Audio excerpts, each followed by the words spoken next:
No, it's the windows that are all leaking.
You end up calling everything D&D, That's true. Then and it loses it like Xerox yeah, or to the mimeograph vice grips. or Kleenex. Yep. Yep. What was it? There was another one. Okay, so you remember I always warned everybody for years: don't call something "Choose Your Own Adventure." Sorry. Don't call something "Choose Your Own Adventure" unless it's actually the trademark product "Choose Your Own Adventure." I warned people for years and years and years. Then there was the Yep. Jeep lawsuit, and then now there was the Netflix lawsuit, which did finally settle in November for an unknown amount. But it sounds like ChooseCo won because they didn't Yeah. lose their trademark protection, so I think they won. They beat Netflix. Considering Netflix, ChooseCo is a tiny little company. I think they reached a compromise because Netflix is still marketing the show. Yes, they reached a compromise, but that they probably had to pay ChooseCo some licensing. They're probably making some good money off of that. But ChooseCo did not lose because Netflix had petitioned the court to invalidate their trademark as generic. That's what they were pushing for. Yeah. That choose your own adventure is a generic term. And that there is no change in the USPTO about that term. So Netflix did not get that motion. So it sounds like they had to settle. And usually that settlement means, hoolah. It's either stop, or if it continues, then there was some financial transaction that we will never know.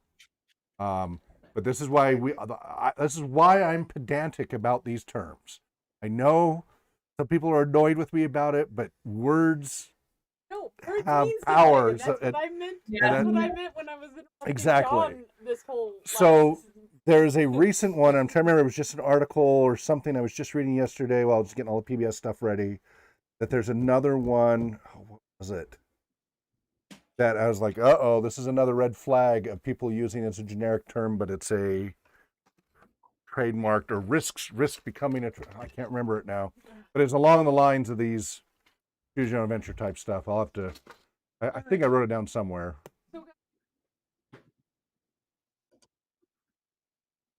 He didn't even get that far. Cool. I'm going to help. Right. Starting that. Right. You guys. No, we did not get to a roster. Yeah. Okay. So can you get a print? Video quality is dropping off sharply. Yep, because so I need to, while Danielle's setting up, I'm going to do my computer tech savvy stuff. I'm going to start killing Windows processes. That's a really good idea. There was an old add-on back in the 90s, late 90s. I can't remember what it was called. It was like Doom with 2 zeros or something that you'd install, and it was you would play Doom, the video game, but the creatures you saw were processes. And if you killed the processes through the game, it actually killed the process in the operating system. Oh, I want that back. I want that. Yeah, it's amazing. That was a lot of fun. You had to be careful not to kill the wrong process, though. Yeah.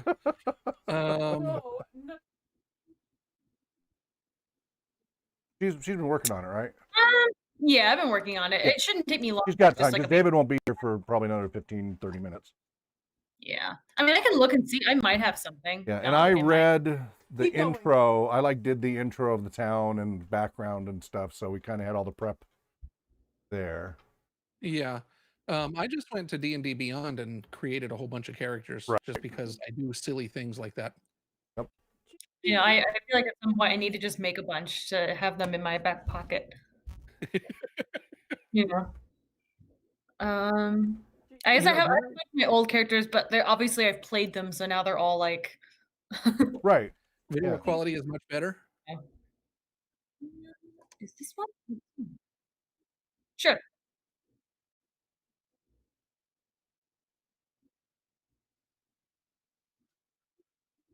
I don't know yet. I'm torn between a wizard, a bard, and a rogue.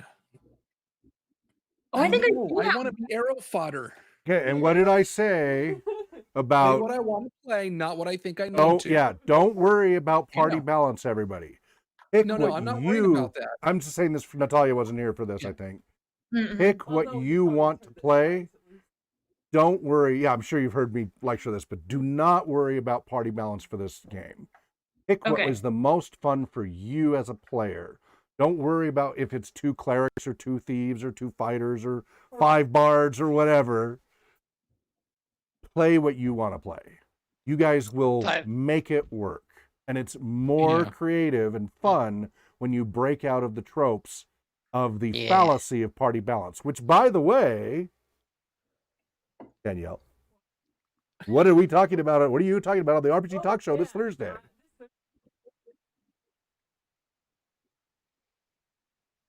Well, the fallacy of the necessity of the trope of party balance. I won't be there, unfortunately, to put in my 2 cents worth. So it'll be John and Danielle arguing about it. We have a scheduled argument about party balance. We got a very 3 to 4 p.m. Pacific time on YouTube. Nice. Cool. Yeah, I did up a character with the stat block that I got 2 17s and an 18 on, but I'm not going to use him. Whew. I'm looking here, and I believe I do have in my roster an already made 5e character. I have a druid human, a folk hero human. So I'm going to use her. She's kind of interesting. She's level 1, so. Oh, I got one. I think I've Yeah, got. I've got one too. Yes. I picked Taquito, the Dragonborn Ranger. I love it.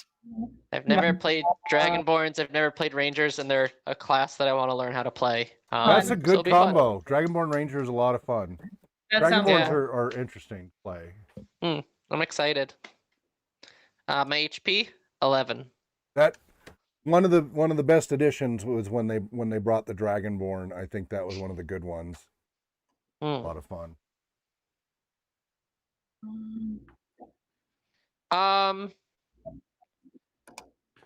I think my Dragonborn is male.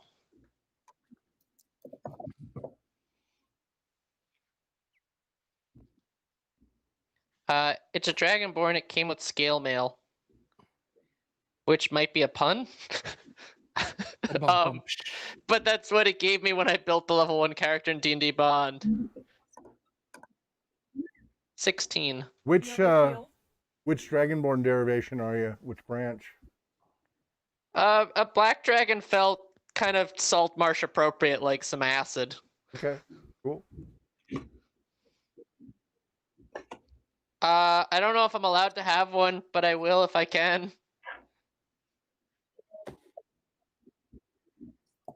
I didn't know if we were actually. I just took like a whatever it threw at me in an explorer's pack, but I'll gladly take a shield if I'm allowed to have any amount of gold. Sick. Sweet. Then I guess my AC would be 18. But I won't take any two-handed weapons. Yep.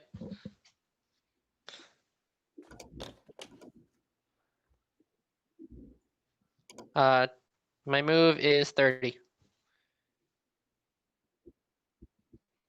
Nope. I'm uninstalling apps, Microsoft apps, so that. Okay. Like I said, video is stabilized.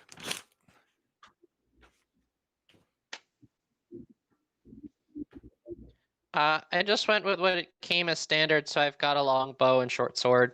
Nothing fancy. Back to basics.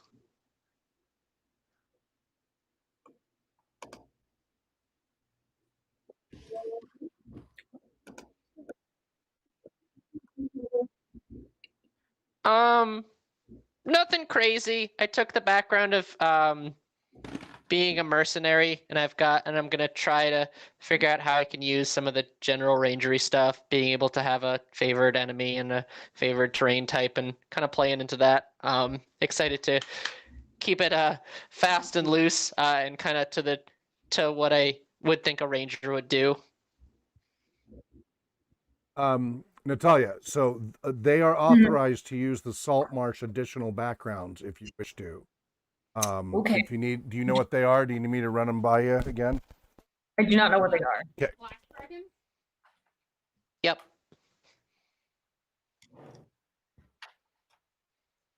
There's a fair number of them, so I'm just gonna hit on the top level. And some of them are not that interesting, so I'm just gonna mostly point out the ones that are a little more interesting. Okay, let's see. What are you looking for?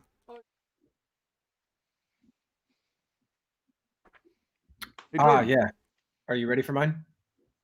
Can you in just a minute let me read this to Natalia because she kind of has to think through this if No you guys worries. don't mind. Okay. Sure. All right. Under Acolyte, if you choose like the Acolyte category of backgrounds, there's Acolyte of Procon, which is a follower of Procon. Your Shelter of the Faithful feature applies to the Temple of Procon in Saltmarsh, and there's a friend and mentor there available.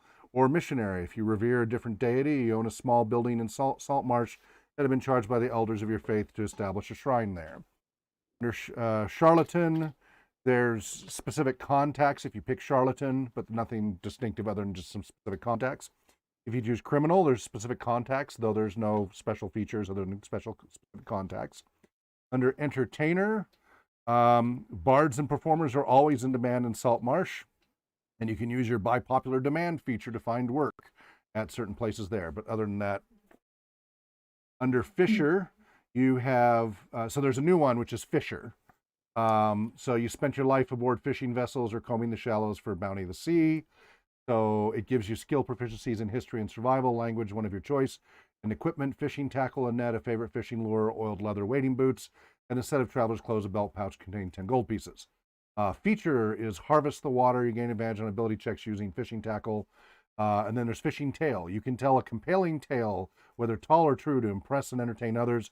And there's a D8 to roll to pick what your epic battle was, with lobster wrestling, or it dragged the boat, or fins of pure gold, or ghost fish, or nemesis clam, or it swallowed the sun, or dive into the abyss, or love story.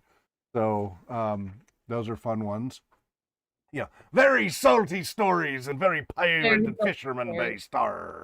Then they've got characteristics for traits, ideals, and bonds and flaws for the fisher. Saltmarsh ties are also listed. Under folk hero, there's some key Saltmarsh defining events. Under guild artisan, there's Mariners Guild and Dwarven Artisans. There's the added hermit, specific to Saltmarsh, with some secrets around Saltmarsh.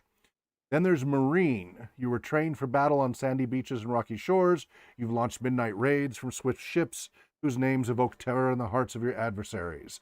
The water is your second home, the rain your shelter, and the crashing waves your battle cry. There's an old comic book clip, or just a clip I saw of a comic strip. You've got a soldier, U.S. Army soldier, standing there in the rain, looking all bedraggled and miserable, standing at attention going, "This sucks." You have an airborne ranger up to his waist in the swamp and going through there and saying, "I like the way this sucks." You got a marine up to his neck in goo and swamp and bullets whizzing overhead and explosions and a knife between his teeth, and he's going, "I wish it would suck more." Then you have an Air Force pilot flying over, looking down from his cockpit going, "Gee, it sure looks like it sucks down there." Anyway, so the marine thing, just military humor. I missed it. Did you say anything about the Navy guy? This the marine. This is marine. Oh, Oh, no, there okay. was nothing about Navy. Sorry. Oh, I'm sorry. Yeah, he's sitting off in the boat offshore going, "Ooh, wow, that does really suck over there, doesn't it?" Okay, feature, steady. You can move twice the normal amount of time each day before being subject to the effects of a forced march. Hardship endured. You've got some story of nearly drowned, captured, sacrificed, juggernaut, stowaway, or leave none behind. Suggested characteristics specific to the marine. Then we have under noble, we've got specific Saltmarsh ties to there. Under outlander, there's some related area, regional area stuff there.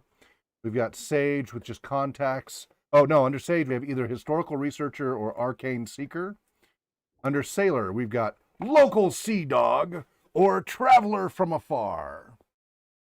And then we have shipwright, and that gives you the carpenter's tools and the ability to proficiency with water vehicles, etc. Plus to fix them, you have a feature, I'll patch it, if you have the tools. And then you have life at sea, the sea's influence, characteristics, etc. Then we also have smuggler, and I think one of you mentioned that already. Athletics and deception and proficiency with water vehicles. And featured down low, you're acquainted with a network of smugglers, etc. And then every smuggler has a claim to fame, and it could be Spirit of the Whale, Cart and Sword, the Recruit, River of Shadows, Gold-Hearted, playing both sides. Then the various characteristics. Then we've got Soldier, just local connections, and Urchin, local connections. So those are the custom backgrounds for the Saltmarsh campaign.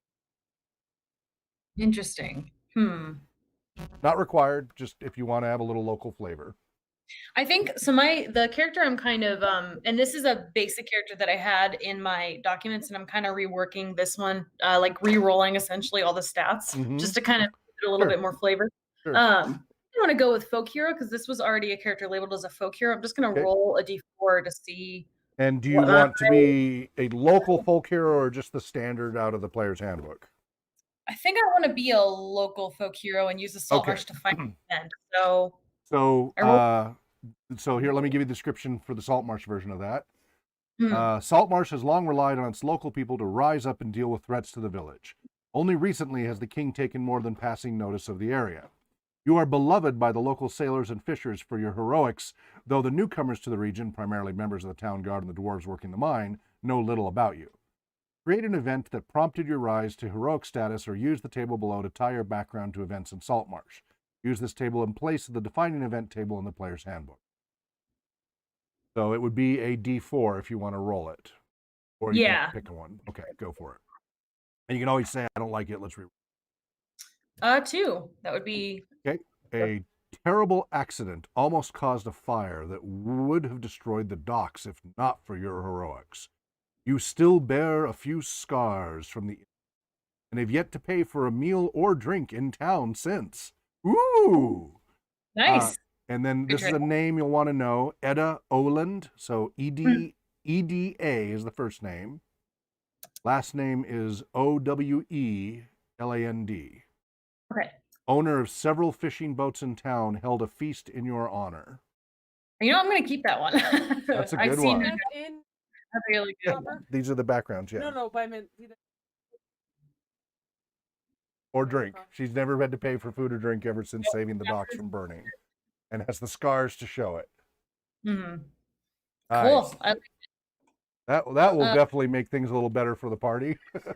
So, Gordon, tell me about your character. Yeah, sure. So my character is Nasir of Nowhere. That's N-A. Yeah, Nasir. Of Nowhere.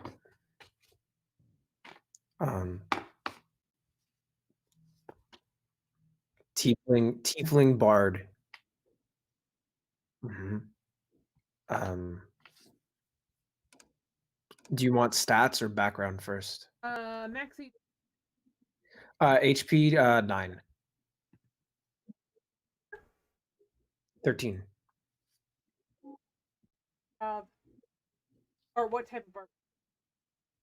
It's just I believe it's plain leather.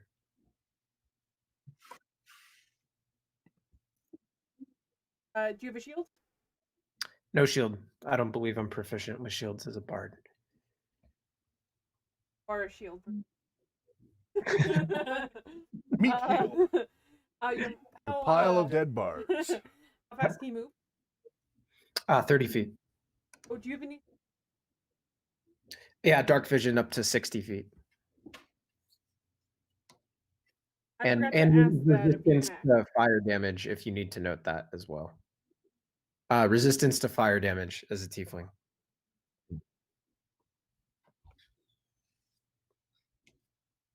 It's so annoying you can no longer uninstall the stupid Xbox game bar and stuff from loading in Windows. So dumb. Just huge resource hog for no reason. Nope. Well, yeah, there's a manual way, but they don't make it easy. Yeah, I have a rapier.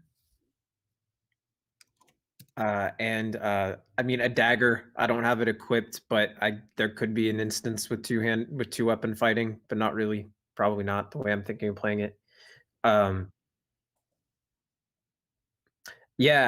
So I should also mention I have a set of panpipes as my spellcasting focus. Very nice. Yeah. Panpipes. You know, the flat ones. I can show you. I have a set from Peru. Yeah. Okay. Yeah, pan flute specifically. Oh wait, are you talking about the one that the flat one that has all the? Oh, never mind. Mm-hmm.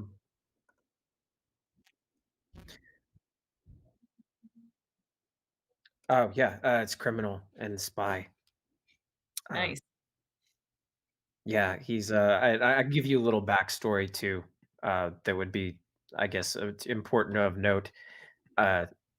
Essentially, a wanderer and a traveling performer at portside taverns around the coast, and I'm a well-known face among the local smuggling merchants. They know that if there's somebody greedy or wealthy, I'm here to help them off. And I love taverns because the people tend to be loose-lipped, recently paid, and very drunk.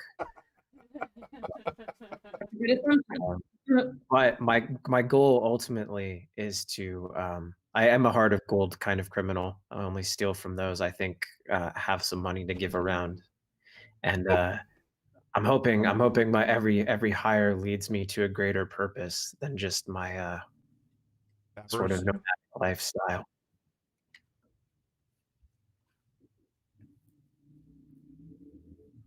Did you see that?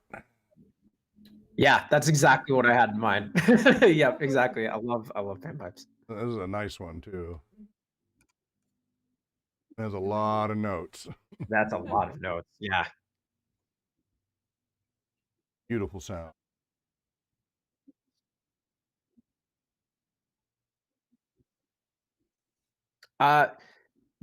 Male, but also will go by he or they.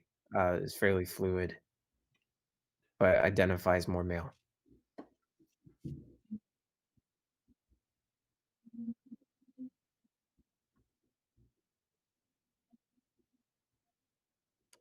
Yeah, dark vision up to 60 feet. Oh, for max, sorry.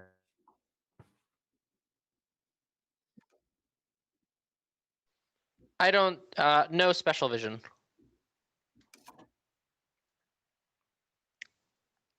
Yes, I have chosen a character. I'm going to be running Vled, the Rock Gnome Mage.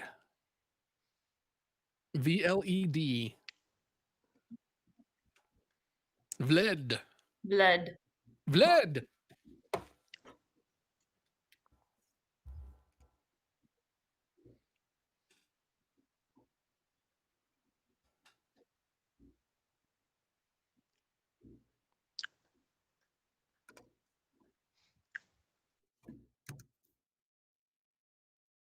GNOME.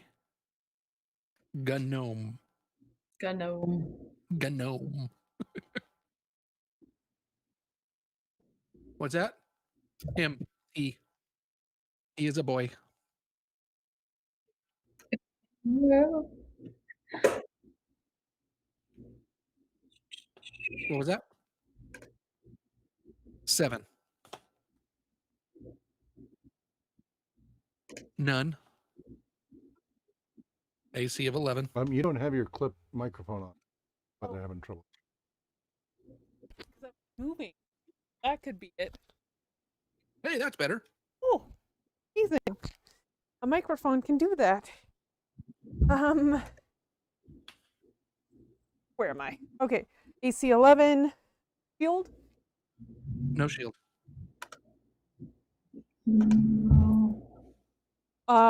Movement. 30? Ooh. No, not 30. Sorry, 25. 25. And special vision.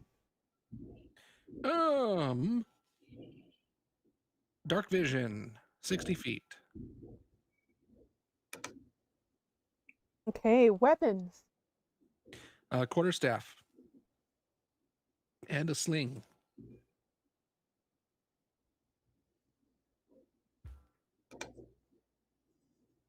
Right.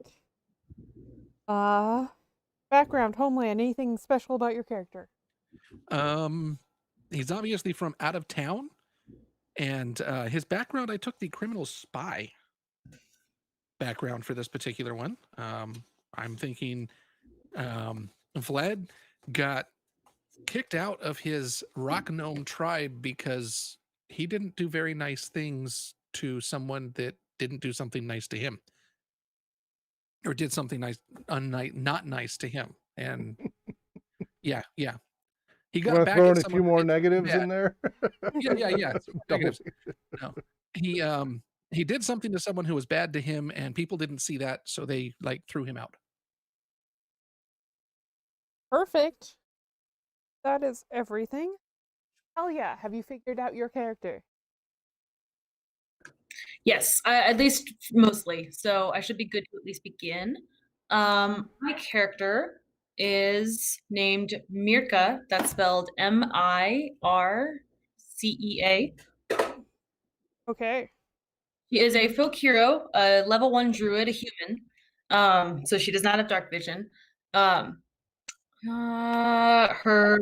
health is 8, but her armor class is 16 without a shield and 18 with a shield. So she's like insanely tanky in that sense.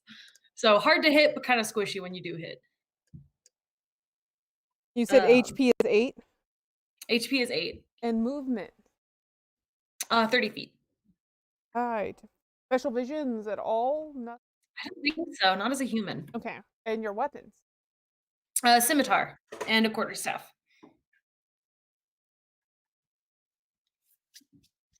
And she has 2 cantrips.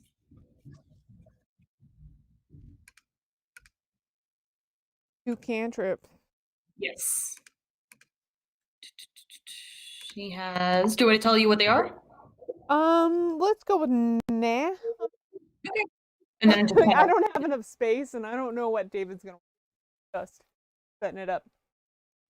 And you chose which or background again?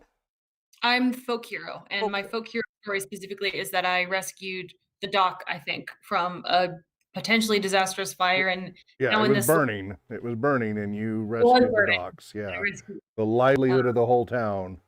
Mhm. And I've yet to pay for a drink since, or food. So you frequently find her at the bar. She's an older woman too. This is like an not like elderly, but like in her grizzled 50s or something. I don't know. All the more reason why Etta likes you, because you're kindred that way. Right. I think I have everything ready for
There it is. All right. Cool. Okay, so now should have it to where we're back. Everyone should be able to hear everyone, and we can get started with the first thing. We are RPG Research, a 501c3 nonprofit health and human services organization studying the effects of role-playing games on human beings for the purpose of bettering the world in general. You know. All formats. Yeah, all formats of RPGs. That's the word you forgot. Oh! Researching. Oh, research in human services. Drat. Well, I think that was still a pretty good, attempt You did well. at that. You got 99. Hey, yeah, close enough. All right. So I will. Right. So I am David Griffith. I will be doing the dungeon mastering for Ghosts of Saltmarsh. With me in the studio to be my co-GM is Danielle. Everyone say hi, Danielle.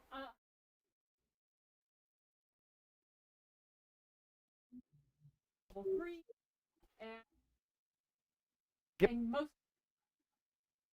Yep. Hawk is leaving, but he's the president, founder, and all around everything. Yeah, he's okay. Just okay as a person. No, he's fantastic. All right, and joining us digitally from various places in the United States. Let's start with JD. Oh, sure. Put me first. Yeah. Hi, I'm JD. I am from Northern California, about 16 or so miles south of the Oregon border, right on the coast. I have a beautiful place that I live in, and I love it, and I'm really enjoying these training sessions, and I'm looking forward to tonight. All right. Followed by Jordan. Hi, I'm Jordan, tuning in from Southern California, completing the California statewide tune-in. And from Rancho Cucamonga specifically, usually Los Angeles, but at home right now with the family. And yeah, I mean, to echo JD, really excited to play 5e. This is sort of my D&D was my first exposure to tabletop, and so and this is the system I played the most, and so this is going to be a real treat. All right. Then Max. Heyo, my name is Max. Tuning in from New York City over in the East Coast, guzzling coffee to stay alive. Having a blast, really stoked to be here. GM level 1, just started with the organization, done a few classes. Really excited to play Ghost of Saltmarsh. Big on 5e, but haven't done this module. All right. And then finally, Natalia. Hello, I'm Natalia. I'm actually coming here, broadcasting in from Spokane, from my tiny little studio apartment. And I also have the most experience. Most of my tabletop experience is also with D&D 5e, which I think it is for a lot of people, but I have not played this module either, and I'm really excited to play because I miss playing D&D. I play it already with friends, but it's always fun to start a new one shot or module. Cool. All right. And I think that's everyone that's joining us, so that's going to be cool. You may notice at home that we have this lovely screen over in this area that has basically the map. That is our overhead cam. Ooh, it looks nice. It looks very, very nice. Yes. Thank you, Danielle. So, before we actually get into the game, we are trying to have at least one joke per session. Only one. You cannot have more than one. Only one. Only one. Well, okay, one. I'll roll a 1d6 and we'll determine how many jokes we can have. All right. Jokes we can go? We get in trouble if we exceed the capacity. Yes, we do get in trouble if we exceed the capacity. All right, we can have 2 jokes this stream. Oh no. All right. The title of this book that we're going to go for the RPG joke is going to be A Dragon Walks into a Bar. 300 one-liners, zingers, and jokes that will slay. By Jeff Aldrich and John Taylor. So, what do you say if someone asks if you can act like a tiny tinkerer? Well, I don't know. But bum bum. Da-da-da-da. Great. I knew gnome was going to be in there, but they still surprised me as to how. They still Oh, surprised man. you as to how. Yeah. You Yeah. have one of the NPCs say the other joke. Huh? That's what I'm going to be for. That's your Ooh. challenge, is make one of the NPCs of Saltmarsh say the second joke of the session. Ah, well, No good. Slide it in. that, we'll figure that out. I'll slide it in. Yeah, like I think That's yeah. something an innkeeper would say, I imagine. Huh? That's like a joke an innkeeper would tell. Yeah. Oh You know, yeah. or a Absolutely. Absolutely. Or barkeep. Yeah. Yeah. Absolutely. So I am under the impression that everyone has characters. Yes. Cool. Trust that. I appreciate that. That makes this a whole lot easier. And we have not actually started anything except for, having characters, correct? So Yep. you I gave them Don't believe- background. so you guys know generally about Saltmarsh, but you guys have not started your quest yet in Saltmarsh. No. There, Where did it go? there. Oh, notes. I'll use the one that has notes rather than the one without notes. So yeah, that works. All right. So while we're trying to find a few other things, Jordan, no wait, JD, because we go in alphabetical order. Now let's go reverse alphabetical order because we already did alphabetical order. So Natalia, Mhm. tell us a little bit about your character. Certainly. My character is named Mirka. She's one of the folk heroes of Saltmarsh. And a while back, probably by the time we get around to this session or this module, maybe a few years back, she was able to rescue the docks from a fire that would have destroyed them and would have destroyed the livelihoods of many people working at Saltmarsh. And as a result, is kind of hailed as a hero of that area and has not had to pay for food or drink since, and has a fairly close relationship with Ida Oland, who is one of the owners of several fishing boats in town and has like a lot of reach and pull. So she kind of frequents a lot of the bars because she gets free drinks and does fish. She has her own fishing boat. Her fishing boat is called the Salty Minnow. So it's very generic, but it's hers. It's a beatable boat that she inherited from her father, and she'll take it out to fish sometimes, but she is a druid. So she actually primarily likes to work with her herbalism kit and likes to try to find different ways to make like potions and things that will help mend and heal people in her area of town. Awesome. I have to ask, did you randomly roll that name for the boat or No, I just say it right now on the spot because I realized I've forgotten to give her boat her name. that's a rather well, not interesting. What's the word? Foreboding name for a ship or Her pretentious. intelligence That's is the word. 14. Like she's not the most creative. I rolled insanely high in Dex and not super high in anything else. So Well, her crazy. the only reason is I would hate for there to be a shipwreck. So the salty minnow. the minnow, Anyway, thank you for telling us about your character, Max. What's something about your character?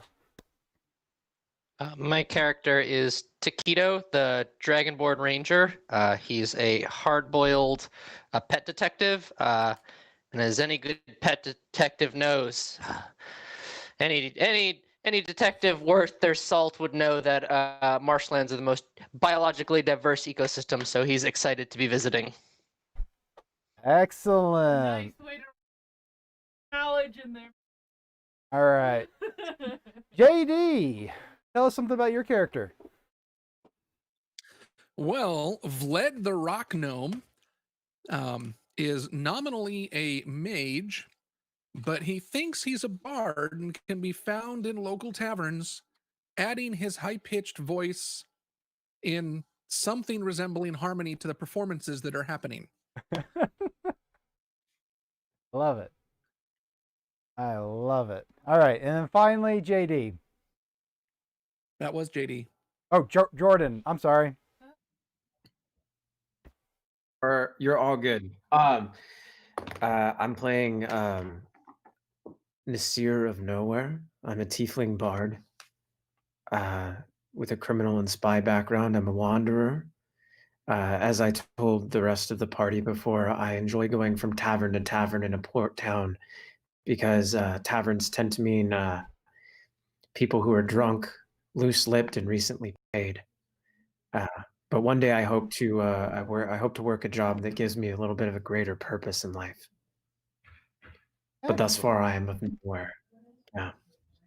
And I'm gonna say that I do know of Vlad the annoying rock gnome as the one who ruins my harmonies whenever I come into Salt Marsh. Oh yeah, 'cause yeah.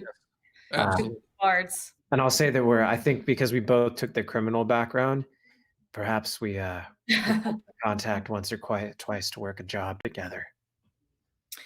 Max, your character Taquito is a Dragonborn Ranger, correct? And what was Yep. his reason for being in Saltmarsh again? Just to make sure. It's a very biologically diverse ecosystem. That's true of wetlands in general. Right. Okay. It's a lot of business. Natalia, Business is booming, for better or can you remind me worse. of your character's name again, Natalia? Yes, Yeah. Mirka. Her name is Mirka. You can just call. Usually, sometimes people just call her Mir, which is easier. Okay. Mirka, And great. you will have if you're in Saltmarsh for any period of time, you'll know of her. But although she kind of has this legendary status, you maybe get the sense that she's a little stuck in this town because kind of all she does is go tavern to tavern to drink or go out on her fishing boat to drink. So there's a little bit of like a stagnation with this older woman who has also picked up kind of like an herbalism habit, given that she's a druid and that she's trying to like develop these skills of hers. Her drinking club has an herbalism habit. She is an habit. Oh. Max, I feel like I'm in on an inside joke, so you should probably tell people what your degree is in and why it's. Oh. Yeah, I'm an environmental scientist by trade. That's also a real world fact that wetlands are definitely the most biologically diverse by far. Yeah. Hey, cool. I'm happy to bring my scientist knowledge to the table. We'll see if it helps as a ranger. I've never really played a ranger before, a dragonborn, and I don't think this is the most tactile background either, but I'm excited to go full flavor. This should be a lot of fun. I feel like Mirka's going to want like his knowledge for all of these different little things that she can start using for her druid stuff. Now. I am excited for us to get started, but before we get started, we have one more business that I forgot because I was so excited to get to hear about your characters and get started.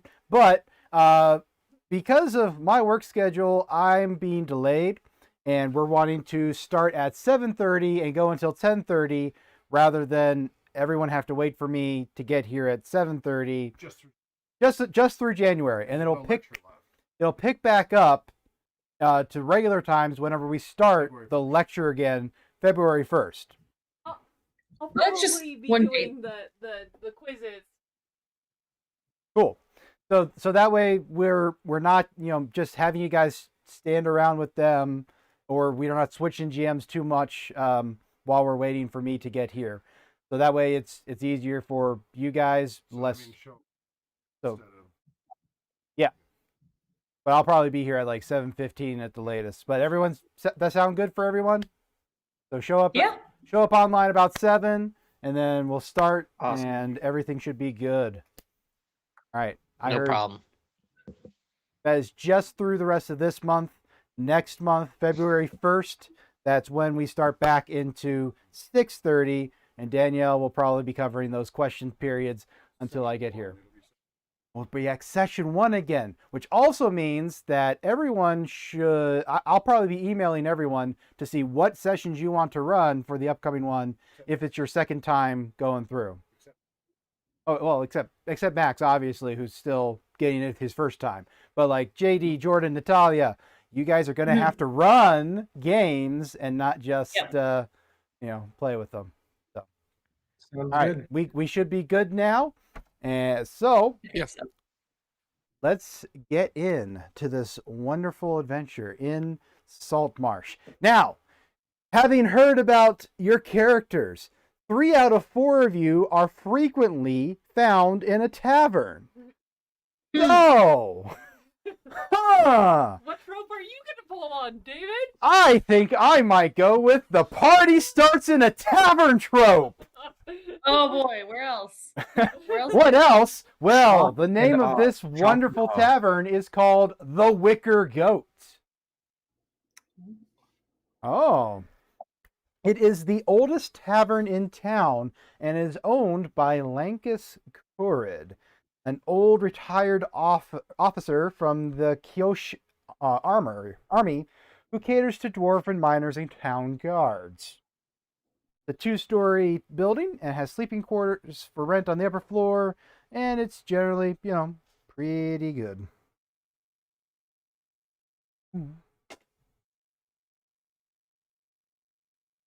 Okay. So, you are all in the Wicker Goat. What? What do you mean? Yeah? Why not? No. It's great. No, I mean, if for a long-term you campaign, it want- probably is better. But so you all are at there, and you're hearing these rumors about a haunted house up on the hill. No one ever, returns from that haunted house, or those that do, they don't really go inside. And there's just been some really strange things, and some of the local townsfolk have been, asking for brave compatriots or adventurers to go up there and check out the area. So you're probably mulling over a lovely pint of your beverage of choice, and maybe you're getting up the courage to head on up to that house, that haunted house. So now you have a general purpose, and you're at a table. Make some discussions, and let's talk about preparations. No goats in this bar. Clearly false advertising. Yes. Yes, absolutely. So- Absolutely. Lankus hears you, and he says, "If you want a goat, I can get you a goat if you want. Got fresh goat leg on the fire." Appreciated, but not needed. But I will keep it in My mind. father was related to a goat. Oh my god. You ever heard of him? 2 horns, lives on the 9th layer of hell. Oh, Lucy? Yeah, I heard of him. Asmodeus, but close enough there. I thought that was you, Vlad. I knew something was wrong when I got to my chorus tonight. Hey, just harmonize with you. It's fun. That's a word for it. And Mirka's here too. Hey, this one's on me. How's it I- going, local champ? Listen, laddie, it doesn't matter because I can get whatever drink I want. And she raises her hand, and immediately, like a row of cups kind of start sliding down the bar, and she kind of hands them out to people.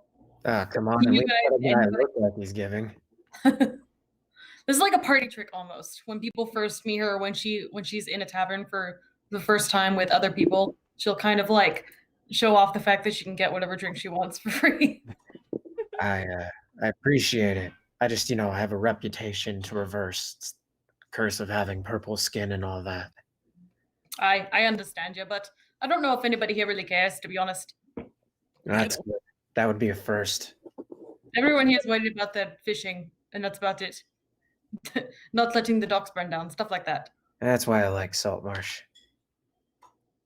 Yeah, it's kind of a salty town if you get the drift, but it's not that bad. You ever feel like you're getting a little too big for this town? I mean, what, you've been here your whole life, right? At least that's the word on the that's the word in drunken mouths. First of all, drunken mouths better be keeping my name out of the drunken mouths. Second of all, you're right. I have been here too long, but you know, as long as my father's boat's out here, I can't leave.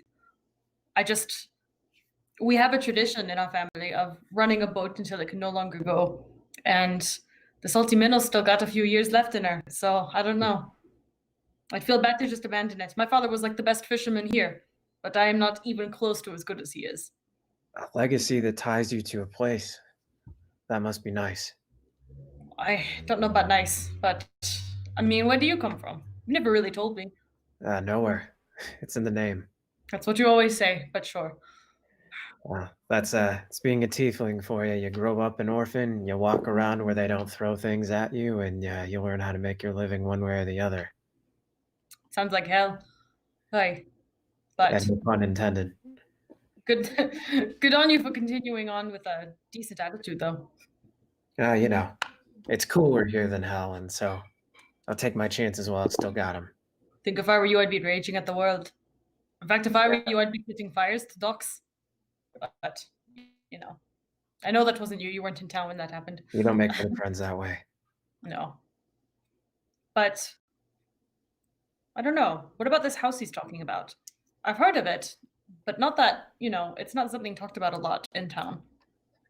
An older gentleman kind of hears you talk about this house, and he turns over and he's like, "You're talking about the manor up on the hill, aren't you?" Well, yeah, what else would we be talking about? I said a house on a hill. That's the only house up on a hill. Yeah. The place where there's that ghost. The one with all the terrible shrieking and the lights and the weird stuff. Men have Calling me died. like, The lights, you say? Yes, at night. What lights? Eerie lights from a house no one lives in. Greens, blues, or are they just normal lights? The scariest lights you ever saw.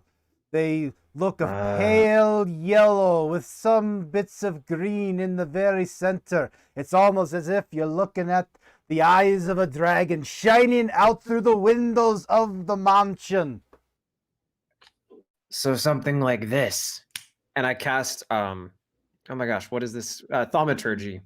And I'll change my eyes to a pale yellow with green in the middle. And I'll change the lights to yellow and green as well. Hey, like that! You I'll bugger! give a really eerie noise for the background. So I'm like, woo! Okay, all right. I know to come in now. you're going to scare the bloke half to death. It's okay. I'm trying to prove a point, which is that any mage worth his salt can do something like that without blinking an eye. Oh, any mage worth his salt can do that without blinking an eye. Of course. Well, why don't you go check out the house? With pleasure. Is there coin in it? I don't know. Probably. I think I remember something about there being a crazy old alchemist that used to live there at some point. I think his name was Ernest or something. I don't know. He was long Ernest. gone.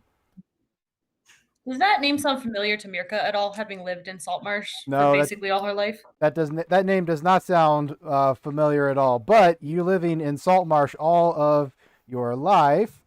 Let's see. There is actually a name. I'm trying to gauge how she would react to this. I think Ernest went to camp long ago. Ernest, he went out on a boat to the middle of the ocean and never came back, if you catch my drift. Quite. Isn't that how most people from Saltmarsh meet their fate? Suppose when they feel themselves getting weaker, they just go out on a boat and go, okay, I'm leaving now. And we're like, okay, you're not coming back. We know this. Well, you know, boats tend to sink. True. So Natalia, you can't recall the name of the alchemist, but you know it probably wasn't Ernest. You're like 80% certain that it was not Ernest. Do I know who Ernest is? Just the name. Well, That's not the name. Okay. It's just the know that name that's that the old drunk at the bar just threw out. Threw out. Okay. Yeah. Well, I doubt the name is accurate, but we can check it out, I suppose. I don't really know if I believe in all of this I mean, certainly there must be something there, but I don't know if it's as creepy as he's making it out to be. It's Yeah, I'm gonna call this creepy. apparition Hemingway. I don't know why, just a feeling. I hope it is. I'm not ruling out that it's Luna moths. It's entirely possible in an abandoned property. You'd be amazed the kind of insects you can find. You have a fascinating interest in insects and herbs, my boy. There's a lot of creatures that go untended for in the land. Sometimes someone's got to fight for every little creepy crawly. Max, you're killing me. I love it.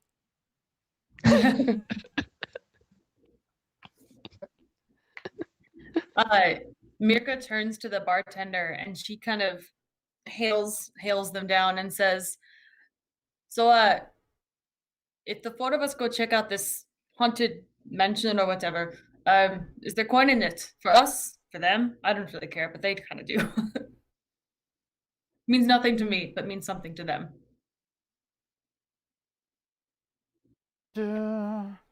Lankus just kind of looks at the four of you and he's like, yeah, you bring me something from inside, I'll make it worth your while. I think a wager of 10 gold pieces. But you got to get me something from inside the house, something I can know was from inside the house. Can't just have you go over there, grab a brick, and come back and say, "Oh, look, we found the brick in the house." No, if it was inside the house, is that not acceptable? Got to be more. If you just bring me back a brick, I'm not going to believe you actually got it from inside the house. Okay, sure. Suppose that's reasonable, but is that 10 gold apiece, or is that just split between the four of us? The split between the four of you. I'm not made of gold here. I know, but if you've been complaining about this house and the four of us are willing to go check it out because none of you will, and she gestures to the whole bar, then I mean, I think we're worth a little bit more than 10 gold. 10 gold's a pretty good bit. This and is you your local already Messiah get all your from- food and drink for free. Why are you complaining? 10 gold, and the three of them get to drink and eat here for free. He considers it. Make a persuasion check. Okay. And then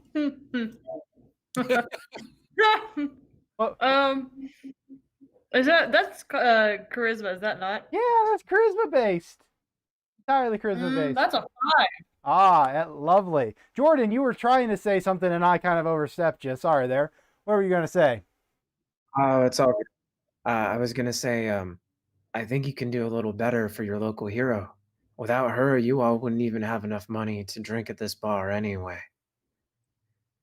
Mirka just nods enthusiastically behind him. All right. You can roll a second perception, or not persuasion check. Just be, otherwise I would have given advantage, but because I'm having you guys each do it individually, and then those are the only 2 persuasion checks that I'm going to allow. 21. Oh, I rolled a 21. I thought it. Okay.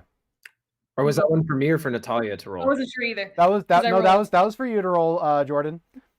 So Lankus okay, looks at y'all and he says, "All right, you bring something interesting in from the house. I'll let you eat and drink here for free. Now, I'm not going to let you eat me out of, stock, but you can ask America about, how generous I am with the food and drink that we have available. But it has to be something interesting from the inside of the house." Okay, you old dog, you have yourself a deal. So. All right. We promised to be with you a while. Turns to the party and she goes, "I know it's not a lot, but it's something, right? Anytime you come through here." I got one more thing, barkeep, if you don't mind. Right, what? Quit charging me 10 extra copper on top of what you charge the humans. What?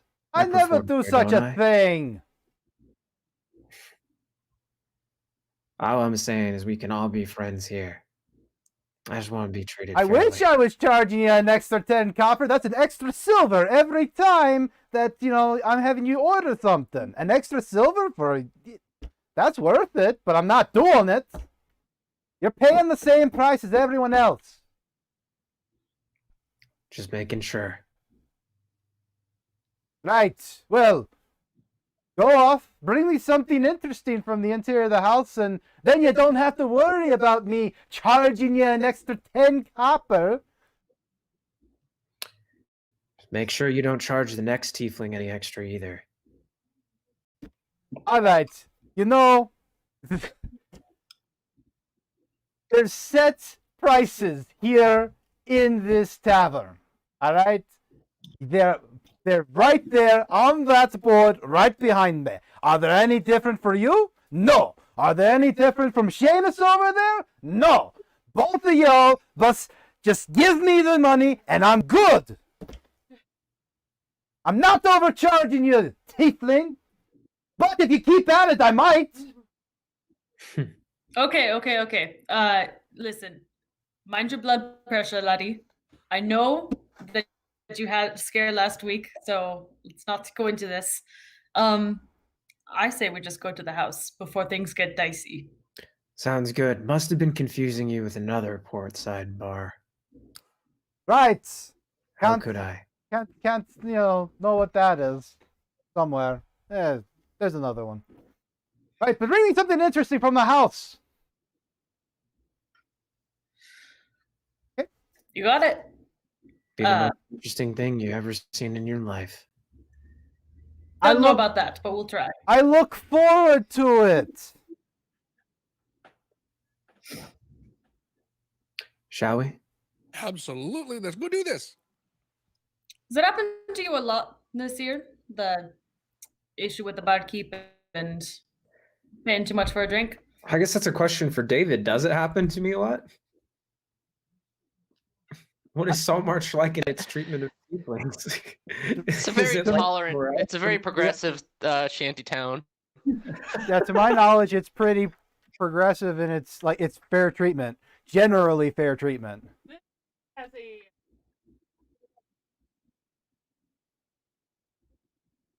Yeah.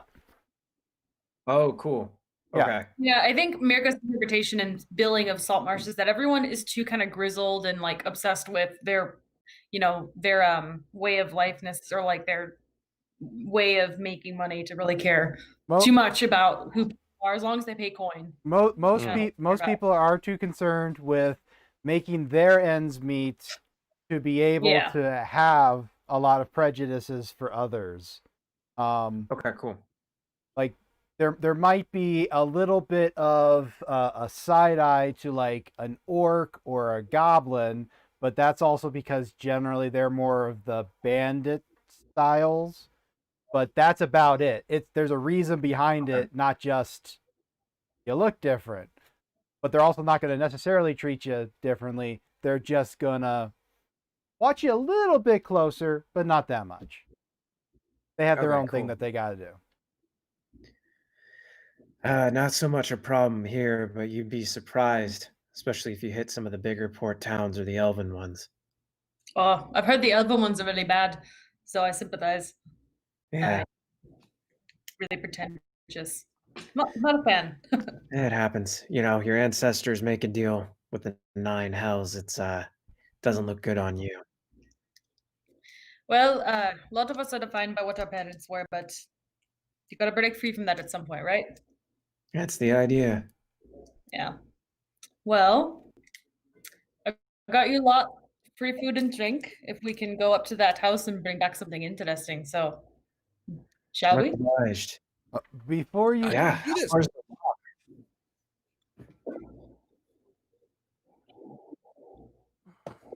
Before you guys actually leave the tavern, there's another guy that kind of comes up and tries to join your party, and he's like, "Can I get in on this free food and drink to join you guys?"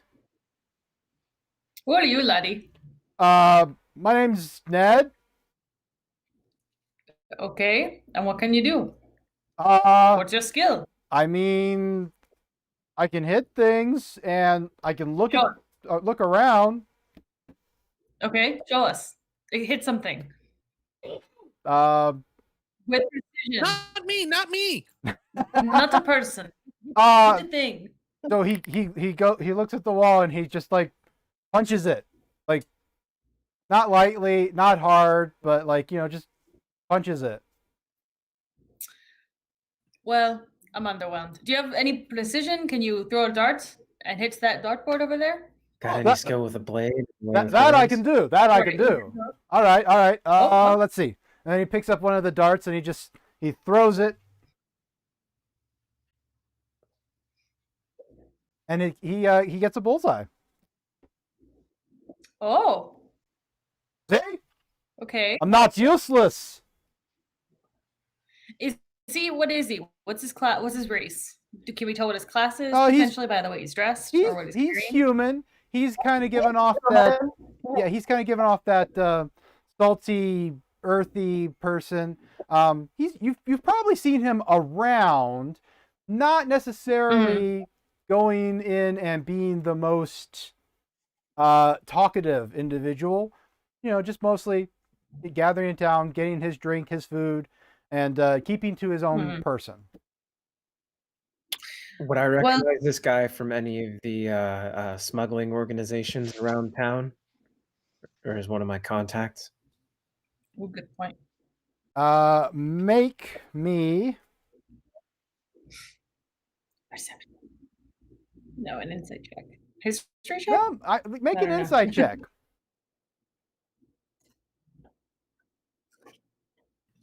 That's pretty good. That's actually just a flat 18. Okay, so flat 18.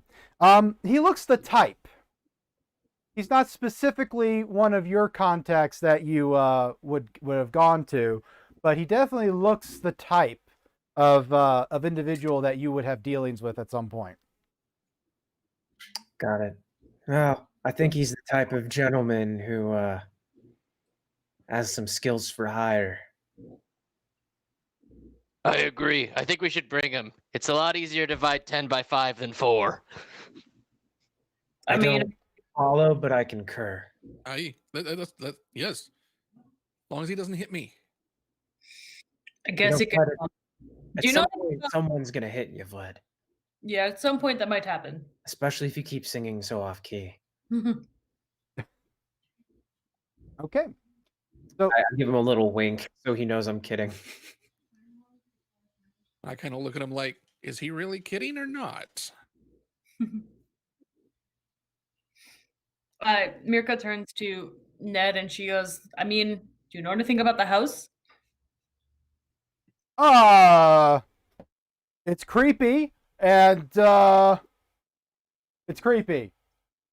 But free food and drink for like you get at the goat, that's worth it, I think. Aye. All right, well, just try not to get in the way too much. And she's gonna turn and exit the wicker goat. Does Mirka know anything about this house, or has it just classically been abandoned since anyone can remember? I don't know. Does she know anything about the house? I don't think so. I think to her it might just be a classically abandoned house that she's given no thought to. Make is my guess. a history check. 1 second. Oh wow. Well, that would be a 13. A 13.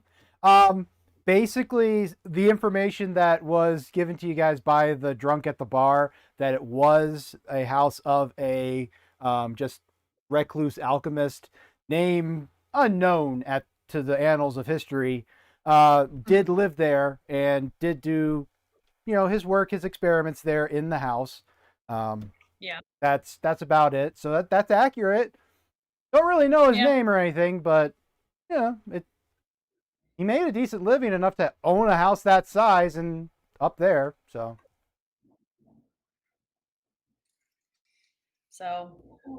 I'm ready to take off. Alchemy, huh? So a little bit of plants, maybe a little bit of nature.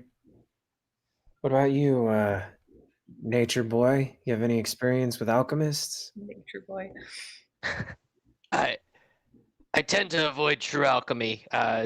You can do some real environmental damage if you leave components lying around. I'm a little concerned that we might find some cause for hazmat.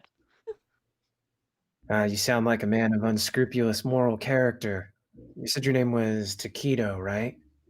Taquito Frito, at your service. Ah, rolls right off the tongue. That's a type of name that songs are made of, my friend.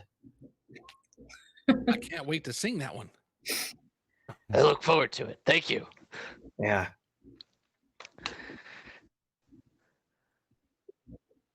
Do we need to pick up any supplies? Are we DOG good to go? How far away is the house? Do we know? I'm assuming we know. Yeah, somewhat. you know, it's just like a mile outside of town up on a hill. Okay, then Mirka would lean her head back in upon hearing this because she's kind of by the door and she would just go, "The house is not that far away. We'll be fine." All right, I'm ready to go. I will say Yeah. on the way, I'll be sort of creating some harmonies or strumming some lines of lyrics about Yeah. the dragon named Taquito. Trying to fit it into a song, maybe like playing around with different themes and. All right. Amazing. Thank you. So, No problem. so you guys, are there any supplies you guys want before you hit the house? The area. Can we of get the a house. crowbar? Say what? A crowbar? Can we a crowbar? Oh no, Since need, Since I we're have- apparently breaking and entering. I got one. Oh, Of you, them. You can borrow there mine. we go. Okay, so I if you- think I Flawless. basic explorer's pack, Yeah. and I have an herbalism kit and like a tinderbox, but I also have a flame cantrip, a fire cantrip. So Yeah, I got a burglar's pack. So Okay. would that include a I pick? need breaking and entering needs.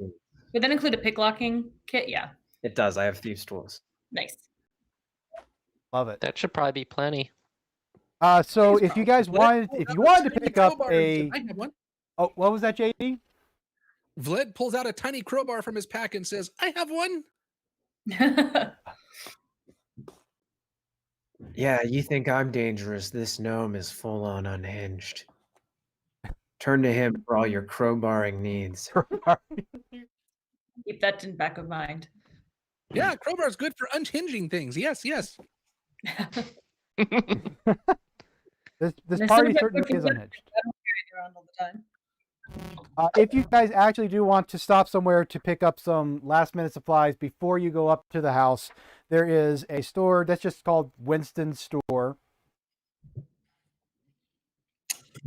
Or Okay. Yeah, Winston Store. It's a very simple establishment. Basically, there for just like caravans that might be coming through to resupply, sell off some of their stock, do some of that bartering and trading there. But also, you know, he would have a couple of maps of the area, although you guys don't need a map to get to the house, so that's not a problem there. But it's just a simple store. So if you need something like crowbars or like basic health potions or rope, always need rope in my opinion. But that's my opinion. If you need anything, or we can go to the house. Do you guys believe in ghosts? Ed pipes up Oh, and he says, absolutely. "Well, Bled just said not really, but No, I said absolutely. oh, absolutely. Okay, sorry." Ned pipes up and he says, "Yeah, I believe in ghosts. My cousin died of fright to one." Hmm. you sure he didn't die of like a heart attack or something? Natural causes. Well, I mean, if you talk to, like, his heart stopped, but he saw a ghost which killed him. So Mm, Correlation and causation are not always the same thing, but you know. it's true. It's true. I generally think if you see the ghost and it causes you to have a heart attack, the ghost has killed you. I guess, sure. I guess in a way, sort of, that makes sense, kind of. Well, he got off easier compared to my second cousin. He had the life drained right out of him.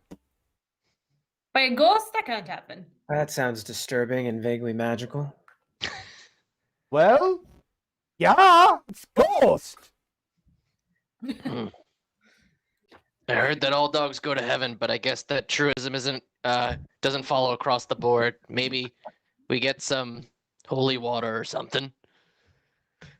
Better we get that. Yeah, I don't know if the clergy here is particularly strong. That does sound like a promising idea. So if Wouldn't you, say they were strong or won't bust, so you'd be fine. if you want to actually get holy water, there is a temple of Procan that is in town, and it's a long-standing sea god's temple. It's well taken care of. Well, that sounds promising to me. We might want to go get some of that holy water.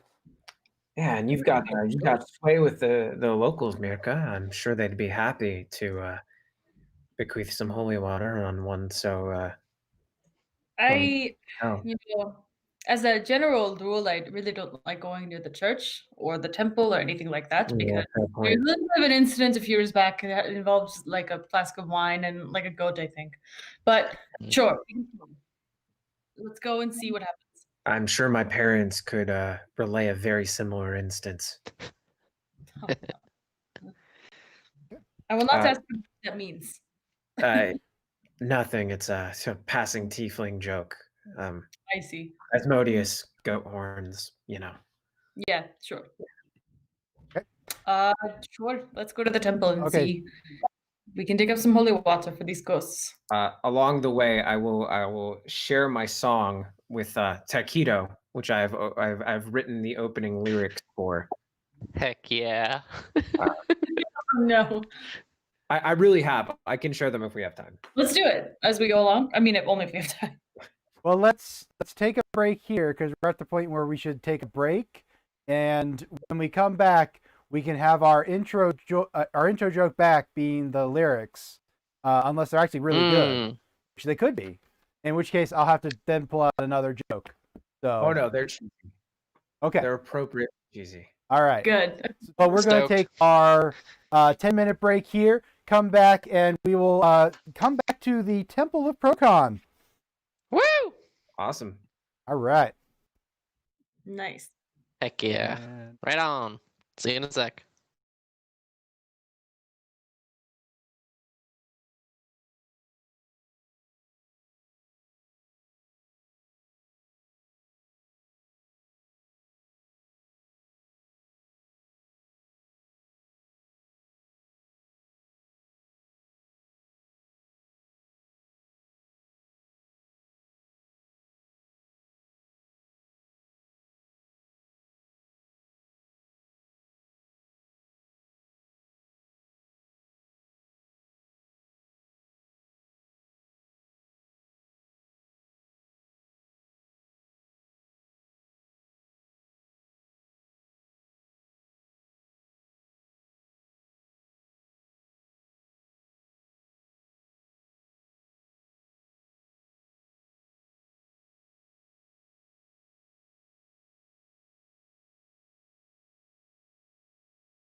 on air.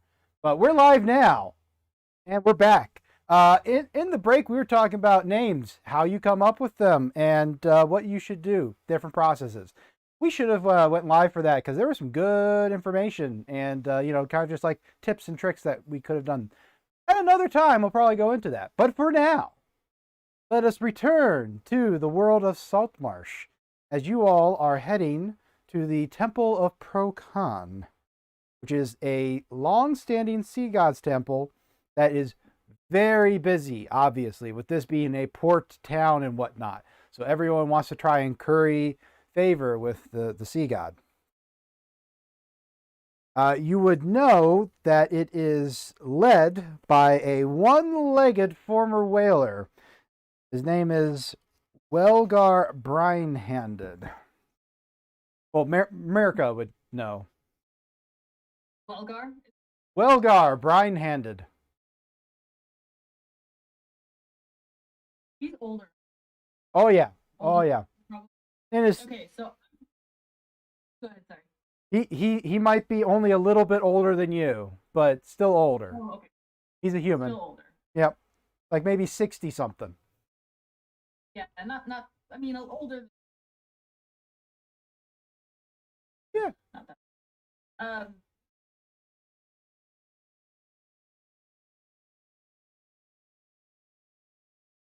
Right? Mm-hmm. But kind of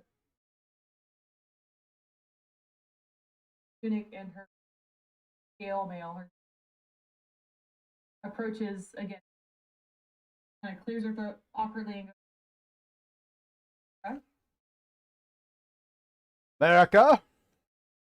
What are you doing here?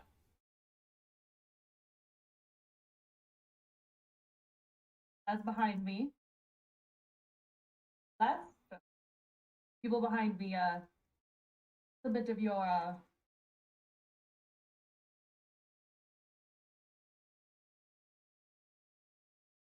we need to do to make Right.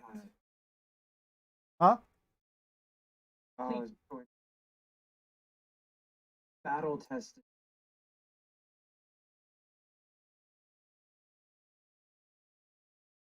Lens or haunted house. Tests to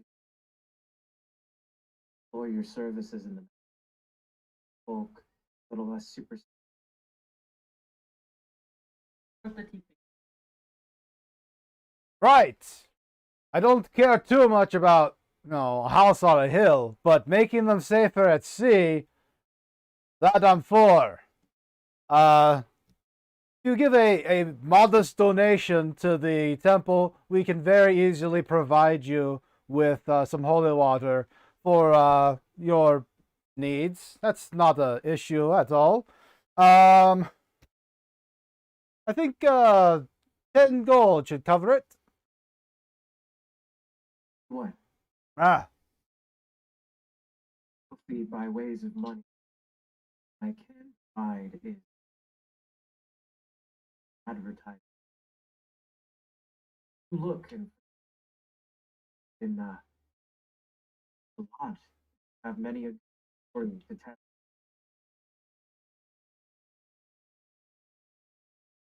How would you like incorporate? I play him notes on my. I can make many God service. make a persuasion check. First make a performance check for your pan flute. Then make a persuasion check. These were some. Good thing I have a +5 because these. Okay. All right. So 14.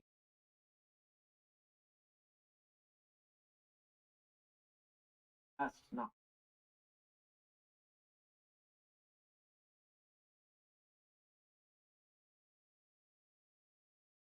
Good choice. So he hears you're playing.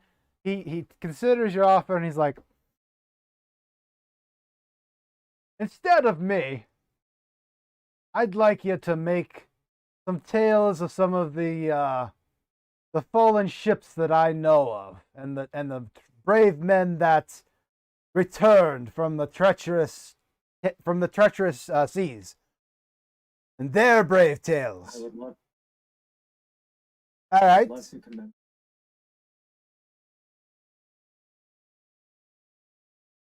Prowess. Ode's an ode. I can walk off land. Not too bad in on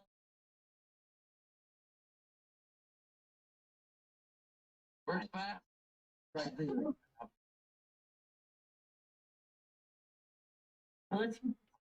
All right. Let's hear it. All right. So I play a little thing on the flute, and then I. Once was a dragon called Frito. Thought creepy crawlies were neato. Joined a bard gnome and now hero. Search the ghost in.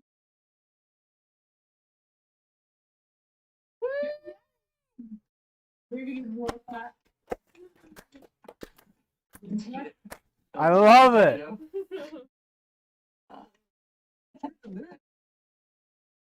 That was actually really nice. Yeah. Solid. I got to rhyme with O.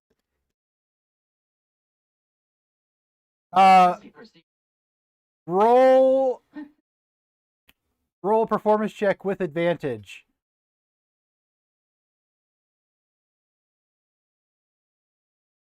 All right.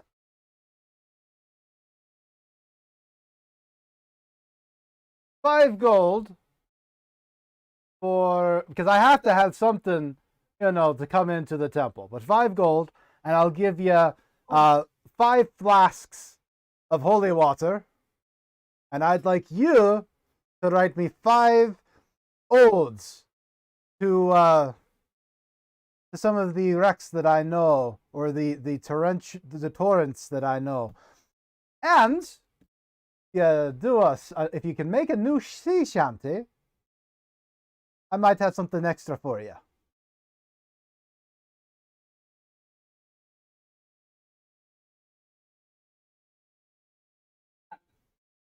Sack.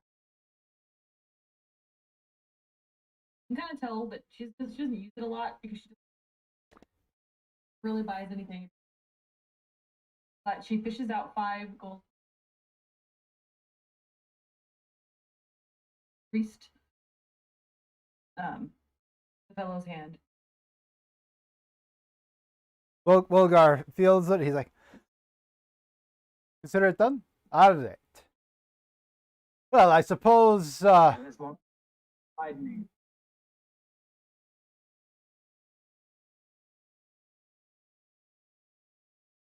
and sticks.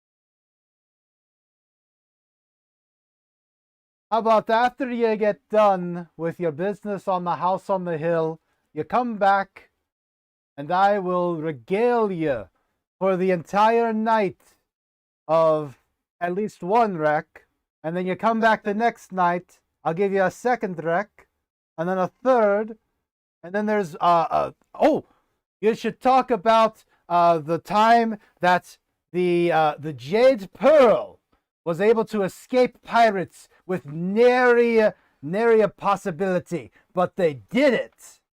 And the pirates ended up wrecked on some reefs. That's a good tale. We'll start with that one. You come on back. That sounds.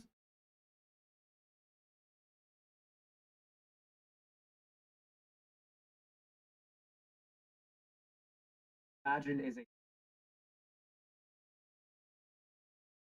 scribbling note. Pirates and pirates.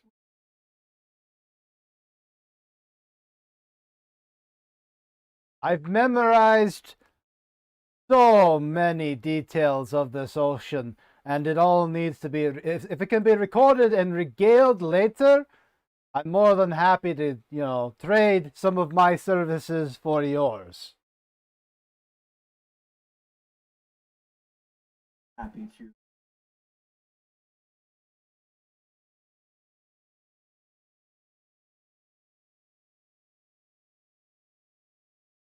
Right, I like you. Come on back later. Don't die at that. I think I've kind of heard of the house. I think they say it's haunted. I don't know. But I can tell you there are real ghosts on the sea. Oh, there are some real ones. Holy water work on them. More of a running. I actually don't know. I'd say it did at least something. You know, they generally don't like to see me.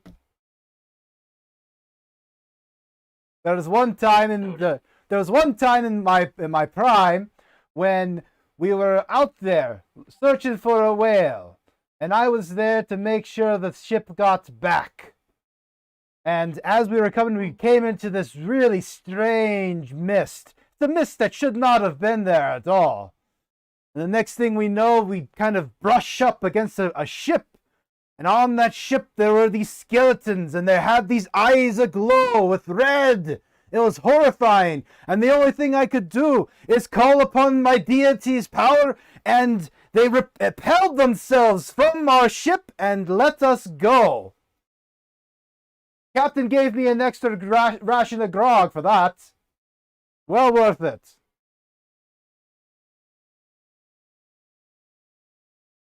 Well, decent grog. Decent grog. You know. How good can grog be? It's better than nothing. Right. But you all have your thing that you'll do. You'll come back and I'll tell you more stories. Before we leave. Oh no, that's all I was just gonna say. Okay. Before you leave.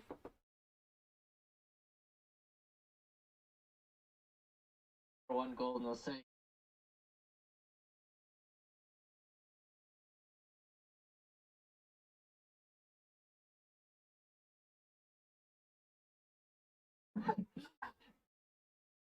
He's not certain what to make of the comment, but he'll take the gold and take it as a donation to the church.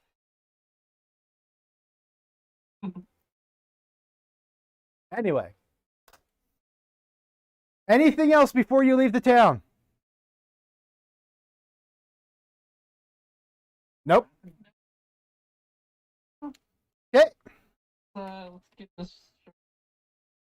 At near the presence of the temple. The whole time she was kind of walking back and forth, really uncomfortable.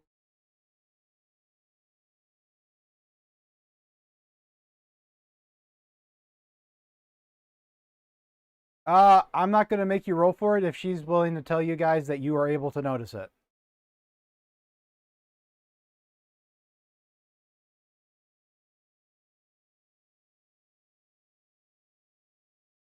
She likes to say all these things about. I don't think you should be getting people's hopes up. The waves are really, really bad. Dangerous work. People go. A lot of people. Fallen is close. That quote of mine. I kind of see it though. Points to.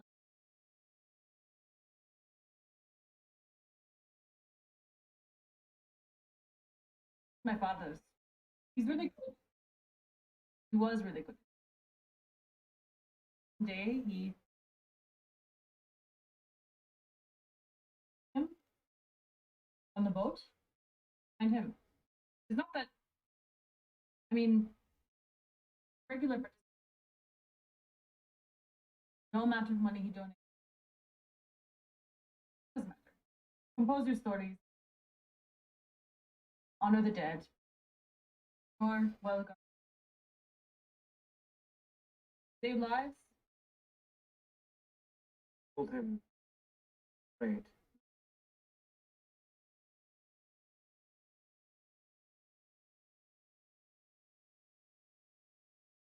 Apologies.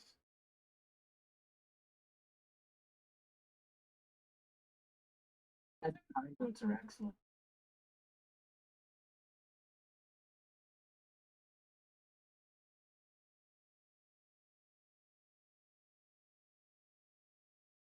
Don't have a song about immortalized in them. Hard to show.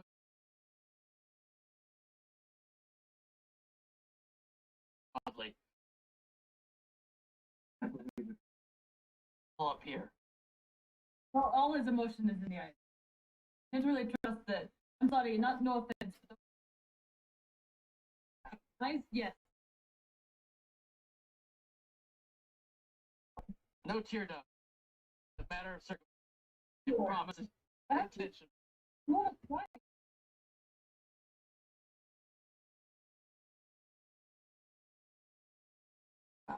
Inside. On the outside.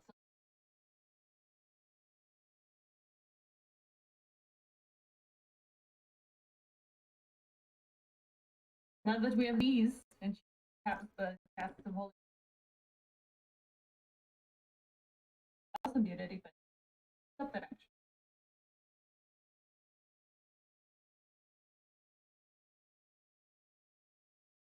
Is that it? That's all that we. I've never really inquired further. Villagers are really concerned. It's worth checking. That's super. That an abandoned house might be full of animals. That's probably smart. It's flasks of holy water and not casks of holy water. With like Bigger. barrel. Yeah, that's there's a difference, you know. Cask, flask. Okay. Okay. Take of holy water. Rager. Anyway, the road up to the house winds through the rocky coastal terrain, often offering a view of the sea below. Low clouds press upon you. Occasional patches of sunlight appear out over the water. A stiff wind blows in off the waves, carrying the briny stink of the churning salt water. The house is actually located 4 miles up the coast from Saltmarsh. So not just 1 mile, 4, but still that's not too far away, and you could still have seen it from Saltmarsh itself. So not that much. You find that there are some traders that are coming past you on the road. So the road is still used, just they seem to be going a little bit faster. Like their pace is slowing down from where it was as they're coming past you. Like they seem to have hurried past something and then they're slowing down.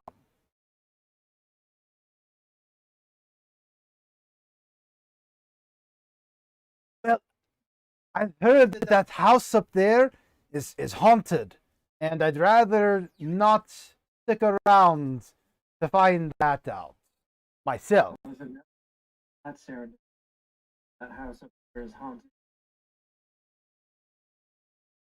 Right. Well, if you can clear it, great. Hey, if you want to burn it down, better. Huh? Oh, I see. Oh, what color? Like red or yellow? I keep. With Oh, you're an odd one. Why not purple? Purple seems like a great color. Purple fire. To drunken sailor. What shall we do with the haunted house? What shall Right. You're certainly an odd grouping. And Mostly the song.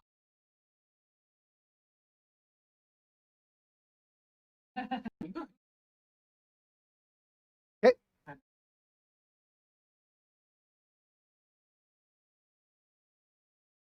My warning, maybe.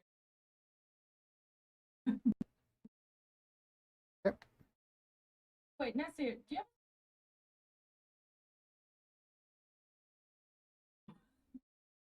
you have Possible.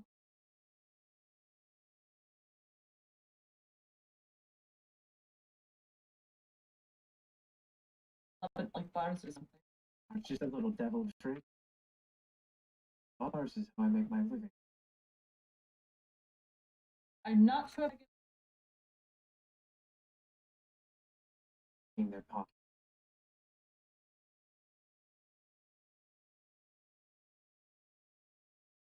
help nobody from making. What do you do?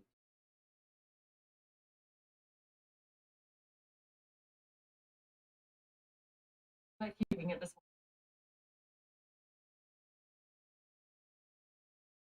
Successfully?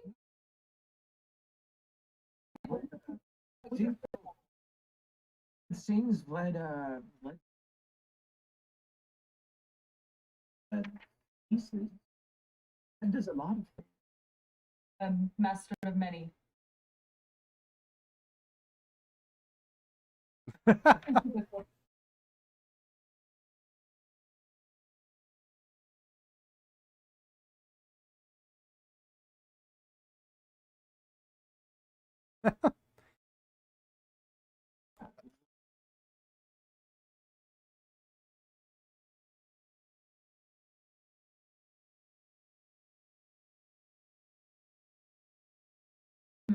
as you guys continue on around the bend, you eventually come to be able to see the house exterior. And it's a decrepit house that sits on the highest ground in the area. And around it is a stone wall that is crumpled in many areas, exposing the interior ground.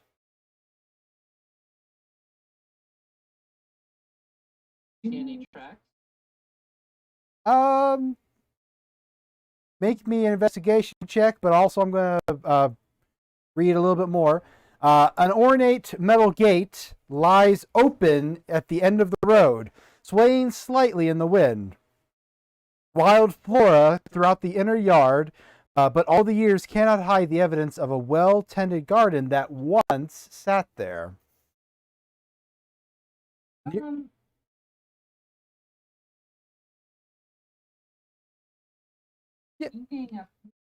It's about afternoon at this point. So around maybe 1, 2 o'clock, something like that. I'm gonna help him.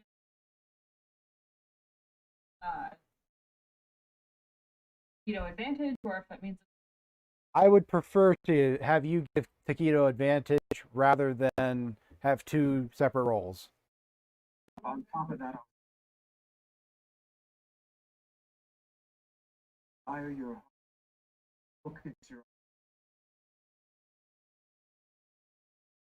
Is that a D? Yeah, it's a.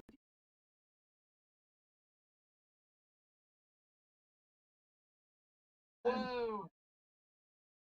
Oh, the Oh yeah.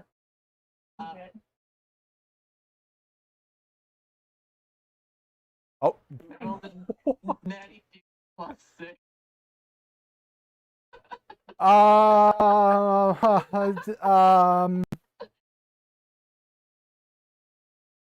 Classic swap.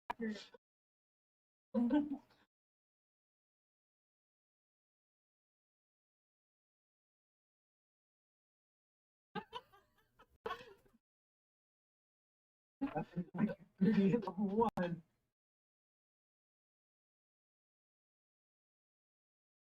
What do you need me to look up? Well, the thing is with that high of a roll, I would have them probably find this passage. Oh yeah. Yeah.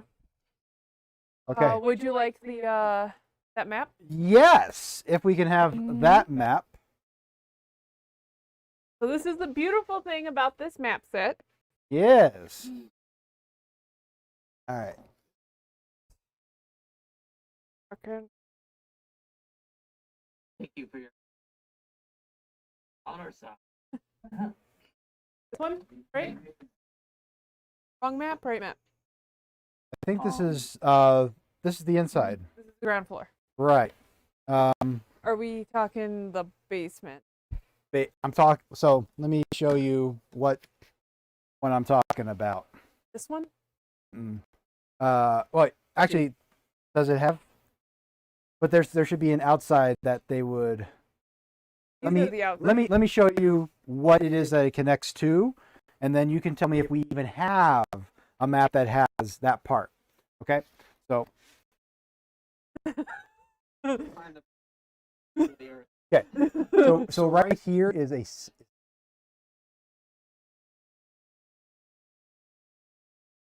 But this is a second entrance. Yeah, but it's not connected from the outside. You don't have that. Okay. So you're just gonna have to, yeah, because that's so secret. It's so secret it doesn't exist on this map. Yep. Let me make sure that I'm not misremembering it, but I think. I thought that was in the first training room, but first floor. Potentially.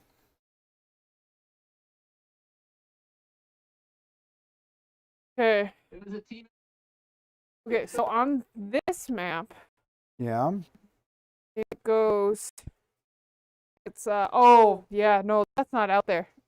That would be Yep. Yep. There, that way. Okay, so because I would legit that for a check that high, I'm gonna give it to him. It's technically on the inside, but I'd give it to you. The outside. But it's supposed to be right on the edge of somewhere. Well, Anyway. if you look at this, Oh, you can see it? yeah, because the map's blank. You can see it's. Apologies for the double checking of If maps. you stand here If you, and you flip this back and forth, you can look at the maps in tandem. Okay. You have to be standing at a specific spot. It's super fun. oh wait, no. I know where that goes. My bad. Yeah, because it's right here. Okay, that's not to the outside. No, that's Okay. to that. I was yeah. Okay. I was looking at that absolutely wrong. So, but you still find some really. And by the way, that is the only passage that I know exists. There is. Whole thing because I've only ran through part of it. There are two. There are two. But other than staring at these maps, I didn't make these. Ah, ooh, my handiwork. Okay. I'll show you them later. Okay. That way you have that knowledge. Let's see.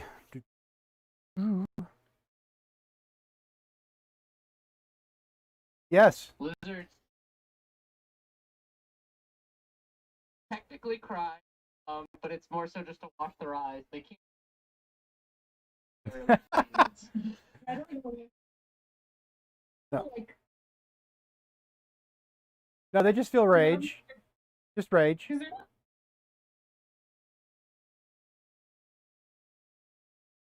I mean, they can be, but they're always angry. Yeah. Yeah. That's because the crocodile got all them teeth and no toothbrush. With all the way dogs can be sad, have those shockingly human-like eyebrows. Well, there's a thought that dogs evolved eyebrows to better communicate and get the sympathy of humans, so that that makes sense. Anyway, so What I will say, now that I've double checked the maps, and I thought you found a super secret entrance, but you didn't. Sorry. But you find in the garden, there's a few broken gardening tools and a single rose bush that's been overgrown. And you check underneath to find that there's a burrow underneath the rose bush with 4 giant weasels.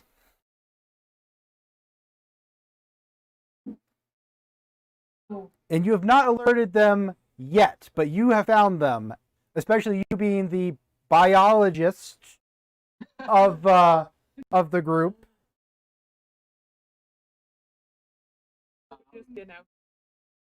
Well, yeah. Their burrow? Yeah. I just nearly. Give an animal handling check. Dude.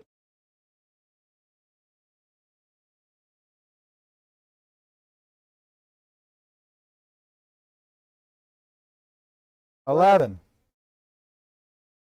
Well, they don't take kindly to you disturbing them as you are searching through everything, and they are going to try and snap at you. They're very aggressive weasels.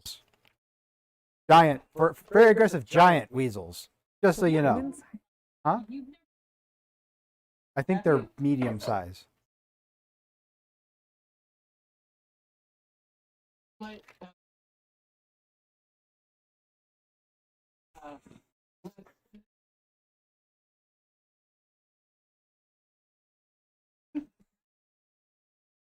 Should I quit? No. Move over to where but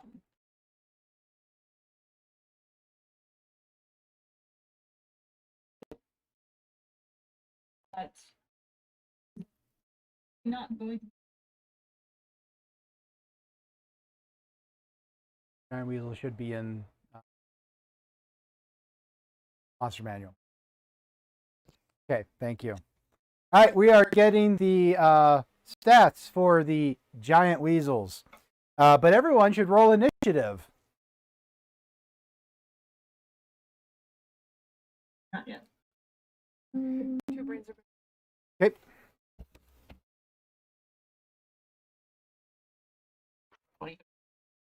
Oh my god. 11. Oh. Ooh. Guard will be. Oh no. Yeah, it was not a good roll at all. Like 2, I was like, oh boy. Word of accent. It just says, well, that's enough. I can adjust. Okay, cool. All right, now. I can.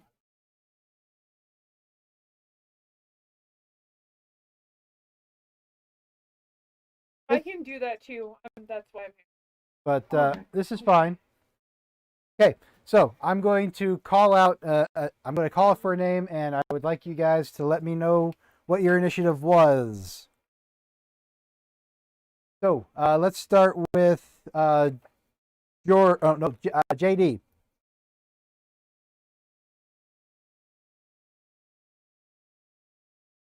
Okay, Jordan. Were.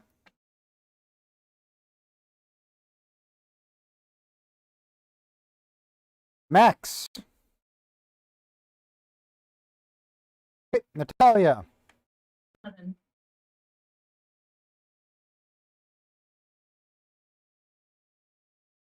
Right. So Max, you are able to go first before these weasels are going to try and attack you.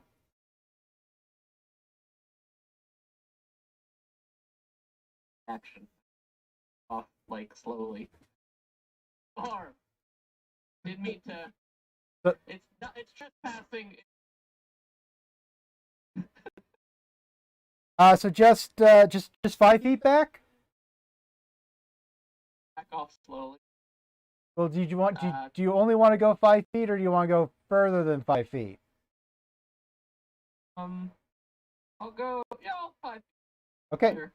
So you back up 5 feet, dropping some rations here in the center, and you try to persuade them to not come closer or be aggressive after you. Make me a animal handling check. 22.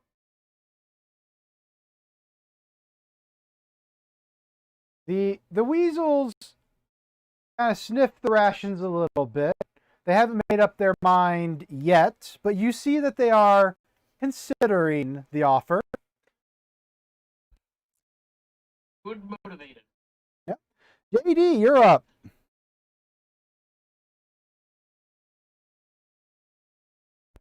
not entirely sure what's going.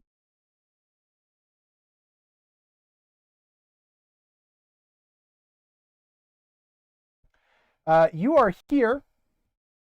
The weasels are here, so yes, you can see them rather clearly. They're about medium-sized creatures. I'm gonna.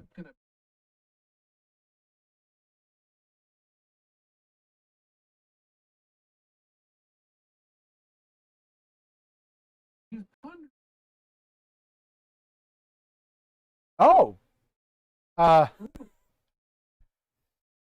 Okay. All right. Nice. He will hold action otherwise. All right. Nat or Mirica. Mirica. Mirica.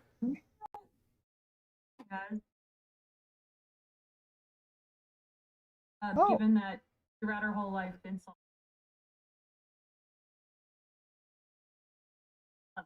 so we'll drop a ration off in a little bit further out,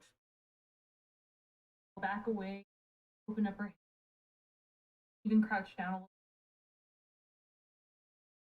little. Okay. Signal and no threat. Okay. I will let you roll with advantage on animal handling.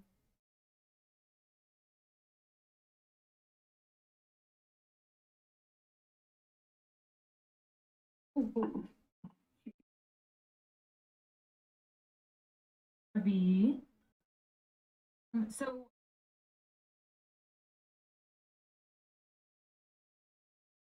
be a 14. Okay.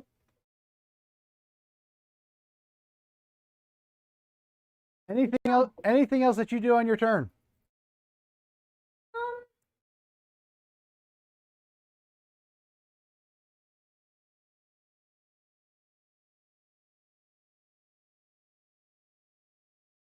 I don't think I think I've already taken something of an action. Maybe I don't know if a bonus action to. I thought you already left food on the ground. Like that's what I've done. Yeah. Is that action or what I have? I would say that you would have to use your action to get food out from your bag and put it down, which is kind of what I figured that Taquito had done. So Yeah, I was. Well, I'm not a. okay. Strength. Because those two between us as a. Yep. Is the goal, I guess. Okay. Well, all right. you might actually get another. As if to say more. Okay, so you're gonna have. Okay. So you're gonna have another thing of rations at the ready. The weasels are generally convinced. They're still wary. They're gonna slowly kind of like move up, grab the rations, come back, just kind of watch you all for a little bit more as two of them start to kind of gnaw on the rations that you've provided so far. They're like, okay, you fed us. You're big and scary, but you fed us, so all right. Jordan. Was there? Oh, go ahead. No. Combat continue. Jordan, you're up. I'm going to cast Thaumaturgy. And I'm going to put that sound on the in between the two wheels.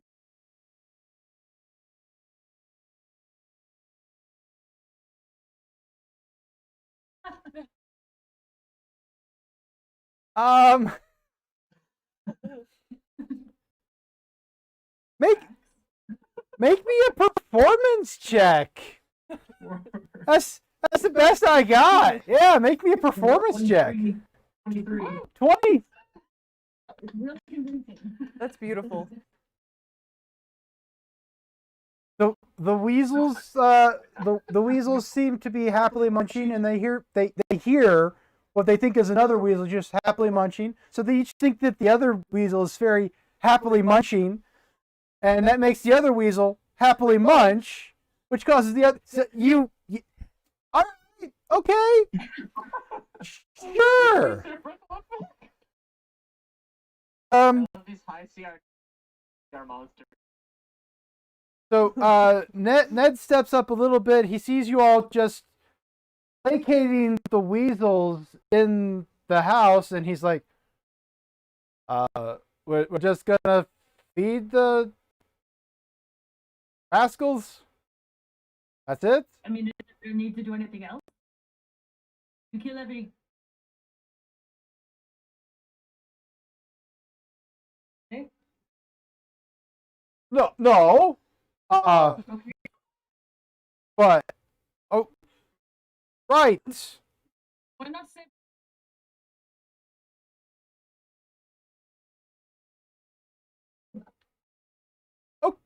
Right. Ned is confused, and we will continue on. Up to the top of the round, Max. It's your turn currently. What's in the garden?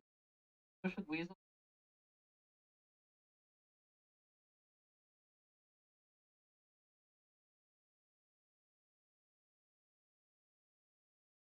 You feel that you're okay to start retreating back, and as long as you don't go and as long as you don't go and bother the weasels any further, they're probably going to give you the berth at this point. They're like, all right. And then they happily go back to happily munching. So you can check out the other side that's over here if you wish. Cool. Yeah. So you guys, What kind of tools you might have said? they are just old rusted gardening tools. Yeah. Yep. Combat? I will say that you are out of combat as the weasels are happily munching away. There's the stairs to the house right here. Further along, I'm not seeing the well. Oh, that's back here. Okay. I was gonna say I don't think that. No. Just so you get.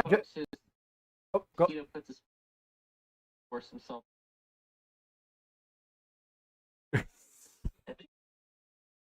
I know you. Cool.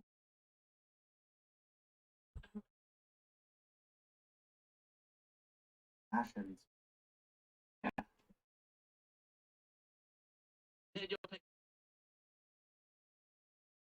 No need for blood. All right. So you guys have done that. Are you going to go inside, or are you going to try and go into the entrance of the house that's right here, or do you want to survey a little bit further on the outside? Did you say there was? Have you seen the front? I mean, you've seen the front part. The wall's pretty decrepit. There is stuff in the back of the house that might be of interest, might not. You don't know. Okay. Do you want to go? So this way is north, south, west, east. Just so you guys know, that's how the map is arranged. So do you want to come around the east side, or she's giving you guys an arrow so you can remember. Do you guys want to come around the east side or go the west side, passing by the giant weasels again? I say we avoid the weasels. Excellent, excellent. Then we're going to have you guys coming around east to check out the rest of the house. And we're going to take a break here because we are already at that point where we need to take our hour break. We keep doing awesome. So, we haven't even gotten in the house and it's already like, 2 hours of play. It's great. I love how this became conservation of the decrepit house. Plants and animals. All right, so let's go on a 5-minute break rather than a 10. That way we can get back and maybe we'll get you guys inside the house before the end of the night. Maybe. All right, so on break.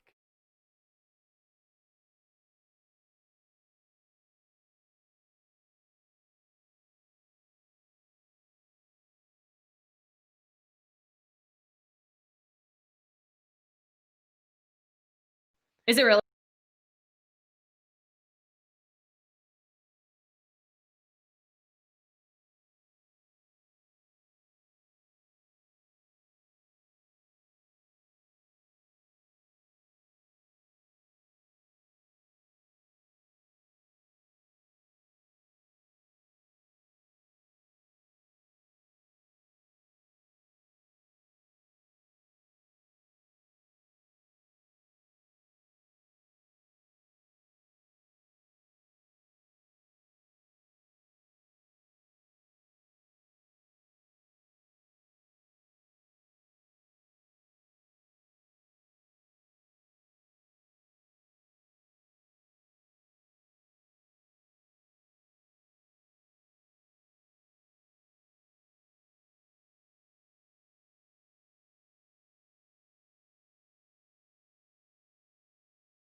All right, we are back live, coming back to Salt Marsh.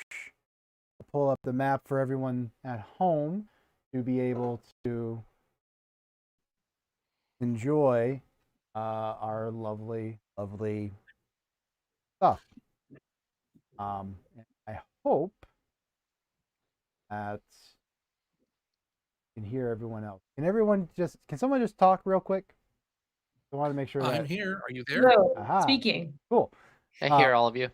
I wanted to make sure that I didn't accidentally mute or unmute, or didn't want to accidentally mute you guys on the desktop audio, so we should be good though. All right. You can't really see it too well on the map right now, but further on down here, on the other side of the wall, towards the back of this area over here, there's a little old well that is in the area.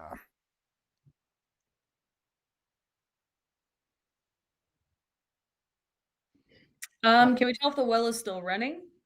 Hmm. Or still has water in it, I suppose? Still running, whatever, same thing.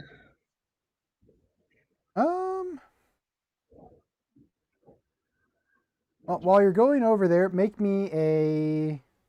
Actually, what's your passive perception? Passive perception. I have proficiency in perception, I think. Oh, okay. 13 would be my passive. You don't know what your passive is? 13. Oh, 13. Okay. So while you're walking up there, you notice some small mammal remains that are in the tall grass around the well. Primarily mice and squirrels and the like.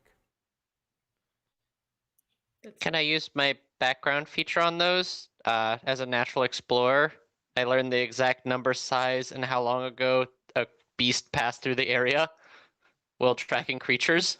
Oh. You would be able to... well, hold on. Is that exactly what it says? Natural explorer. Yeah. While tracking creatures, you learn the exact number, size, and how long ago they passed through the area. There's some other, but that's the end of the text. That well, having you seen the small animal corpses around and then immediately trying to, ascertain that, you're able to tell that there are definitely two rather large reptiles, snakes of some sort, that seem to be in the very vicinity, probably inside the well. Yeah. I tell my teammates, based on these tracks, the droppings, the tread marks, seems that we likely have two reptiles, probably snakes, likely in the well. As he says that, I'll cast message, and I'll reply to him telepathically, and I'll say, if you want to communicate this way, I can always initiate that. It's quiet here. I respond via message. Appreciate that. That's probably smart. Snakes, contrary to popular opinion, do have ears. Noted to avoid the well.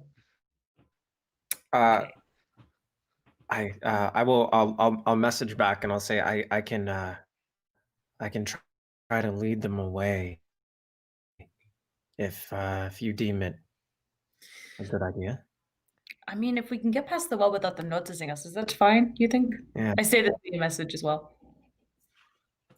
Oh, you have message as well? Quietly. No, I thought you could reply. You can, yeah. If I message you, I think you can reply. Message is weird. And it's like 25 words. Spam. Yeah, it's 25. Yeah. Oh, I see. For some reason, I was under the impression you'd message Mirka, but maybe you were messaging Chiquito still. So I will message you each individually that information, and that you can communicate with me via this method if I contact you first. Gotcha. So yeah, that if you were to contact her, that is what she says, is just if we can get past the well without leading them away, then we'll just She's Yeah. fine doing that. Anyone that wants to make a nature check? I'm gonna make a nature check. All right. Sure, why not? Why not? This is unfortunately something that you can't give advantage to someone else because that doesn't make sense. All right, let's start with JD. 19. Oh, let's start with JD first. Oh, Sorry. What was yours? I rolled an 11 and I have a +3 bonus, so that's 14. Okay. So now Jordan. I rolled a 7, and I'm, not feeling good about snakes, so I'll just start gently humming. What do you do with an unknown serpent? What do you do with an unknown serpent? I like it. Max, now what was your total? Sorry about that. 15 plus 4, 19. Okay. Nat.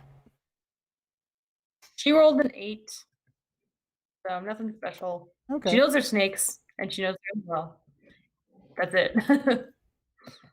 So Max, you can know that the 2 giant snakes that you know are in the area are most likely dwelling in the well itself from, what remains seem to be here in the area and kind of like their domain. So you know that they're probably in the well itself, not going to be much of a threat as long as you guys don't dive into the well. But there could be booty in the well. There could be, people do throw a lot of coins down wells. But we mustn't lose focus. Oh, okay. I don't know. He had me when he said possible gold. Suppose. I mean, I understand that it means more to you to have gold than it does to me, because I'm not planning to leave this place for really any reason. So if you guys want to go and search for gold, I suppose. But we'll also go inside the house and see if we can find something to bring back to the bartender and then get you guys free food and drink forever. That's What up if to you. there's a way in to the house through this well? Can I see a door from here? Hmm. No. Conventional architecture would suggest there's no entrance through the well, but I could be wrong. Who knows? Underground tunnels, that's the sort of thing that stories are made of. Like, is there a back door from our vantage point? There is not a Or back front door door. from your vantage point. There is a window, but it's very, very grimed up over the years. Not, you can't really make it through. I mean, you can try and look if you wish, but won't see much. Couldn't. I mean, I guess if you want to go into the well, I think there was a door over at the other side, but like, sure. Could I investigate the window and see whether it is locked or unlocked? Okay. So you'll go over to the window just over in this area. And I'll stealth over just to be safe. Stealth. Roll it. 22. Okay. Super silent. And you think that with all the group making their noise over here, if there was anybody that was inside the house trying to watch you guys, they might be distracted by the giant group of people that are right here and wouldn't see you approach. So they're being a very good Excellent. distraction. All right, but you can go to the I'll take window a and look you're gonna try and see if it's unlocked. Yeah, and I'll take a look in through the window, again, as silently as I can Well, while this distraction is happening.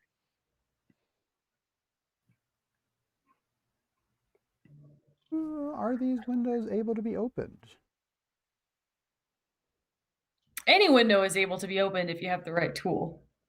Realistically. I have a crowbar. There you go. See? Yeah, I'm like, is this a crowbar, a thieves' tools, or a window open sort of situation? Right. This is actually a door. I was reading the map wrong. the door. Ah, that's different. So I was right. There was a door. Okay. All right. My bad.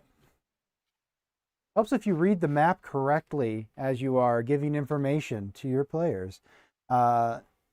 Danielle, can I have your assistance in switching to the ground floor layer, which I think is the one right below this? Nope. That's That's the top. Okay. Aha.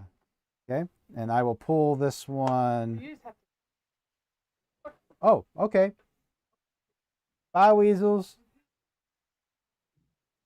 She took the weasels. Goodbye, weasels. She took the weasels Goodbye, with snakes. What a weird Goodbye. shaped house. us. It's like really narrow and that is Okay. T-shaped. So you guys were all the way over there. There is a door here, but you guys were over here. Well, snakes only will go and attack them if they jump in the well. So they're actually fine. Yeah. All right, but you find the door, and it seems to be locked. I think. Let me read. It seems to be unlocked. It's a little bit stuck though, but the knob seems to turn decently well. But the door itself doesn't seem to have been used at all. Okay. Can I investigate for traps or anything that seems off for the lake? Sure. Give me that investigation check. 14. A 14. You survey the door to make sure that there's not anything obvious, and you don't find any traps or explosives that could potentially ruin your day as you were to open this door. So you should be okay. Okay, so it seems unlocked. Doesn't seem like there are any traps. Just in case, I'm gonna step back. I'll say 15 feet from the door, not towards the well, going the other way to the left. Yeah, that way. All right. And I will under my breath, I will cast. I'll use it again. I'll use thaumaturgy. This time to instantly open an unlocked door, and I'll say, "Open sesame." Okay. Love it. Roll me a d20 because even though it's not locked, it is a very stuck door. And Okay. It's a nat 20. Oh boy. The door there's a very abrupt opening as it's like forced from its stuck state, and then it just opens and it clangs as it just kind of goes along to the side of the building. The door is now open, and you see a 15-foot hallway with a door over to the north side of the building.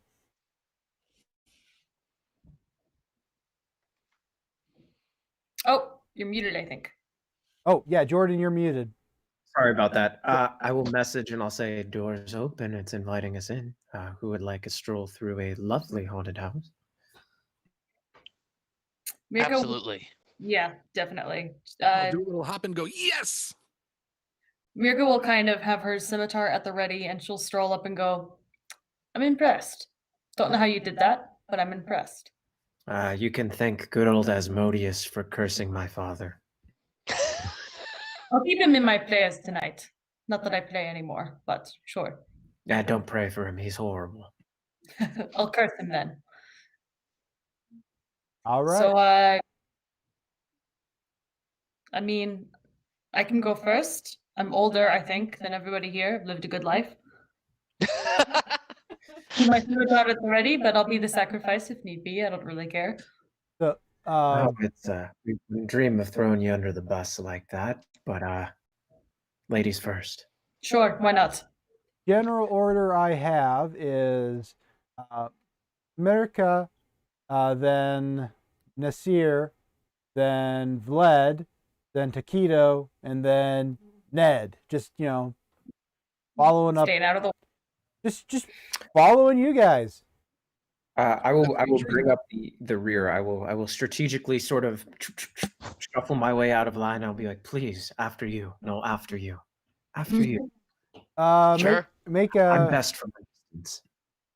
make a persuasion check for Ned. He kind of just wants to be at the very back. No worries. 19. All right, you have gently persuaded Ned to take the next spot. Vlad, Vlad, JD, were you saying something? No, I'm okay. Okay, excellent. All right, so this is the general order that you guys enter into the house from the back. From the back. All right, you come to the first door that's on the north side of the house. It seems to be generally untouched. What are you Is guys... it dark inside the house, I imagine, by the way? Because if it is dark, if the hallway is dark in any way, Mirka would probably have her scimitar in one hand, and then in her non-dominant hand would have a flame going, because she has a cantrip. So it would just be kind of resting in the palm of her hand, casting light. I think I can give the radius if need be, because I can't remember exactly what it is. I think the radius is 30 feet. Okay, 30 feet? Excellent. It's a little dark in some corners of the house, but it's still like midday. It's around 2 o'clock or so, but it is overcast outside, so that does cut down on light a little bit. So you probably feel a little bit better having just that light available. But you do have your scimitar there and up. So, but you got that. You do see enough into here, and light is coming in to where you can make out this area. And this door area is it's a musty, dirty entrance hall, and a corridor. Or it looks like it goes this way. The walls in general are bare of bits and smashed furniture lies on the floor that's in this distance that you can make out with a combination of your light spell and the ambient light that is coming in from the outside. You do, and then I will say I do have dark vision up to 60 feet. Oh, you do? Yeah. Would I know that? I don't know if I would know that. So I probably would just automatically put my flame out until you said something to me. Yeah, and I have not said anything yet, so no worries. Well, okay. the other thing is that wouldn't be too effective right now because it's still bright enough to where it's messing with what would be your dark vision. Right. So. Gotcha. Okay. Is the door to my right? Because I probably I'm like right at the door. I think. Yeah. I'm gonna casually just gently with the palm of my hand to see if it's open. Okay.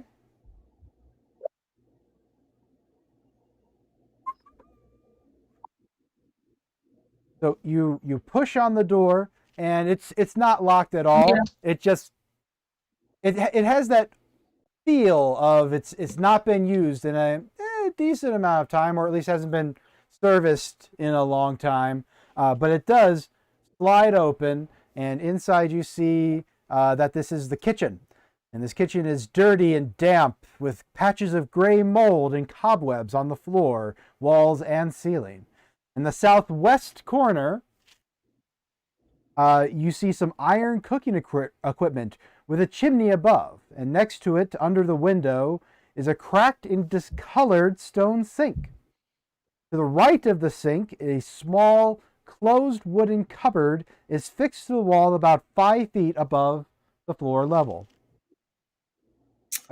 I turn to the group behind me and kind of wrinkle my nose and I go, I don't really want to go in there, but we can if you want to. I will message to the front of the group and I will say, if you think there's anything of use or interest, I'd say let's mosey our way in. Otherwise, best to let spoiled food lie. I will reply back via message and I'll just say, should we split up? Do you think? Maybe? It's lighted up now. Before you make that decision, against the far wall, A flight of wooden stairs leads up. It goes from west to east, and the woodwork of the stairs is decayed, and there's a few treads that are missing on the stairs themselves. Maybe not the best option. I'm more tempted to go over there. And she like gestures to the left towards the room full of broken furniture. It's also lighter and there's just more stuff inside of it. So that's kind of her reasoning. Okay. Do we have a sense what the cabinet you mentioned is? Is it like a dumbwaiter or is it like a food cabinet? It just looks like a food cabinet, like storage, and that's it.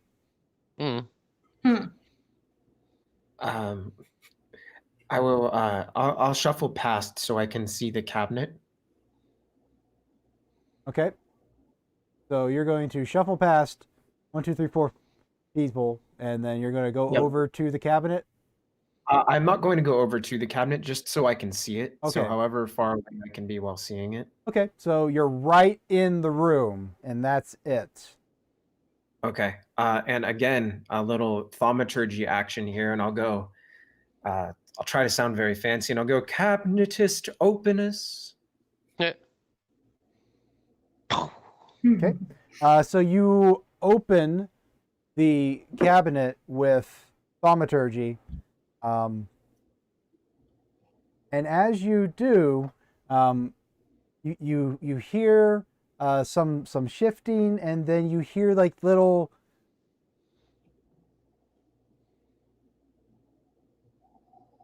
Coming from the sink. What have you unleashed? What have you done? I think there might be rats. Don't know. I will back out of the room. Well, let's first roll initiative. Crap. Oh no. Oh boy. Okay, so we'll start with JD. What'd you roll for initiative? I rolled a 7. 7. Jordan. 21. Okay. Woo. Max. 16. Nat. I rolled an 8. Excellent. Well, luckily for you, everyone gets to go before these creatures. Yes, giant centipedes. Ooh. Worse than rats. Yep. Out from I the think. Oh, yeah, they are that. Well, are they? Oh Lord. But are they giant relative centipedes? Because this looks super huge to come out of the thing. Or are they? Maybe that's how big they are when they're coiled up. A quick search says small. Small. Okay. Because I'm like. Oh yeah, they are very small. Got that. I'm like, they're giant for centipedes, not giant in. Yep. So these 4 here, they pretty much just come up. Yes, I do need their stats, but That'd be cool. It hardly matters what they rolled, because first up is going to be Jordan. I say to one of the centipedes, I said, I'm gonna cast vicious mockery, but what I'm going to do is I'm going to say, your home could really use a tune-up. This is sort of an embarrassing, pathetic place for one to live. 100 legs, no brain, and cast vicious mockery. Does the creature need to understand that it was being mocked for vicious mockery? It says in the spell description they just need to be able to hear me. It does not need to understand me. Gotcha. Wanted to double check that. Yeah. So you just That's a fair thing. you just said to the centipedes, and they don't understand. All they know is now they hurt. Well, actually, DC 13 Wisdom save. is it you're only able to do one of them, right? Yeah, just one. I'll take the one on the front left. Front left. This one. The other one. This one. Yeah, it is your left. Yeah, that one. Okay, this one. Cool. So that one is going to take how much damage? Because they rolled a 1. It's a D4 of psychic damage. So let me roll that real quick. Right. Roll that. Roll that beautiful bean footage. Only 2 psychic damage, but it does have disadvantage on its next attack roll that it makes before the end of its turn. Ah, excellent. Excellent. So that one has disadvantage. Yeah, and took 2 psychic damage. And then I will mosey my way out of the room and squeeze through folks, which I imagine is difficult terrain, but I will do it anyway. So you're going to go this way. Are you going to go this way further down the hall or out? I will go a little further down the hall, just about 5 feet behind everyone else. Okay. Yeah, right there. So right there. So you just pass through Mirka's space as you basically are like giant centipede and just pass through. And Mirka and insult it for its lack of intellect. Yep. And Mirka can very easily see the 4 giant centipede that are in the room that have been alerted to you guys and are coming towards you. But right now it's Max's turn, who can't really see the giant centipede, but you've heard that there's a giant centipede up ahead. Are they like still down the drain, or are they? They have. We can see them. They have come up, and they have funneled into the room. I think we may have relayed this to you, probably. Although you can always shout and ask if you want to. I did vocalize my insult so that it mentioned 100 legs and no brain. So I like that. Tip off at all. Are we trying to run away, gang? Yeah. I don't know how aggressive these are going to be. So maybe we should. I don't know. Are we all in the room? Yeah, they're all like kind of curling around the sink or something. 4 of them, I think. Are all of us in the kitchen? Nope, or all of you guys No, are... you're in the hallway. You can see like Mirka huddled like in front of the door. You can see the light on her face, and you can probably see Nasir, like you probably saw him leave and go down the hallway to the opposite end of the other room. Let me point out. Let me point out where you are and what exactly is here, so that you have a better idea. Thank you. You are here in the lineup. There are stone walls going up to here, and then this door has been opened into the kitchen. You can't really see into the kitchen much, but you know that there are something, probably centipedes, up ahead, and they seem to be there.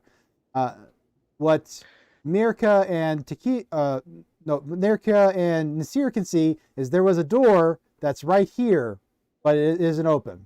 But that's just for your guys' knowledge.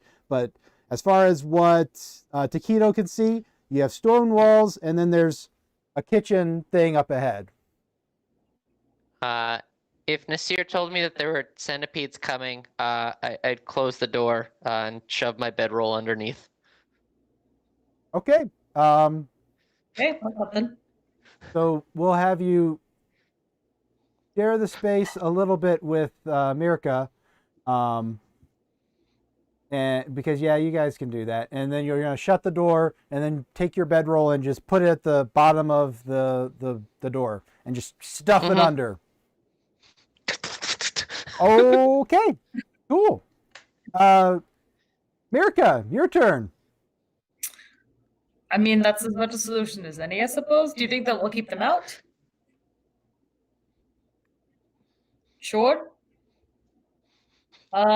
She's probably going to start slowly backing down the hallway, and she might even like tug on Taquito's like tunic to kind of indicate that she's heading back. She does still have her cantrip going in her hand, and she's ready to like launch it at the door should the centipedes start attempting to claw their way out. I'm assuming you meant back as in to the east.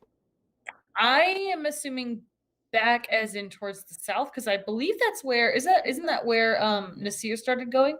Yeah, Nasir is here. Okay. Then I might bump into him on accident, but she is going to probably start backing up either way. You are easily able to navigate the 5-foot space. It is a squeeze, but you're able to still make it through. There's a door right here. It's there if you want to look at it. But nope, that's a good turn, I think.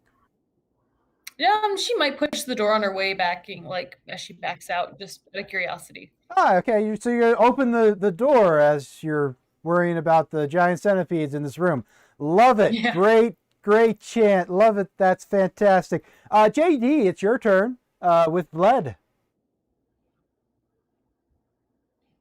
All right.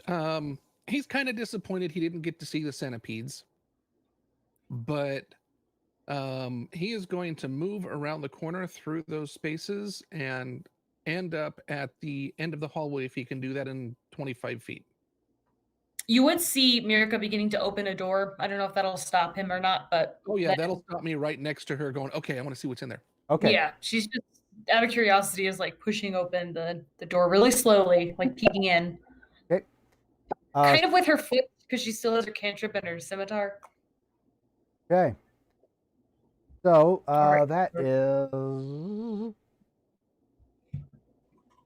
So what you guys can see in here as you open the door, it's at one time a long table stood in the center of this room, but it now lies broken on the floor. And a broken chair sits against the wall between the windows up ahead. And there's a heap of broken dishes in the northwest corner. Gesundheit. Gesundheit. So it's essentially like a broken dining hall. So that's what you guys are able to make out at this moment. Somebody's been very sloppy with this house. Shame. Is the alchemist wealthy? Are like any of the plates or things like monogrammed, or is this like just like a every person house? I think the house is noted for being unusually large because this is like a this is a little sea town and everyone kind of lives in little like sea shacks. It's my understanding that the house is unusually big. It's just really derelict. Yep. Make a well. You can't really see into that room yet, but you could go and check the dishes that are over there. That is, if the centipedes don't bust down the door and try to eat you all. Fair. We'll check on that in a bit. In fact, it is their turn.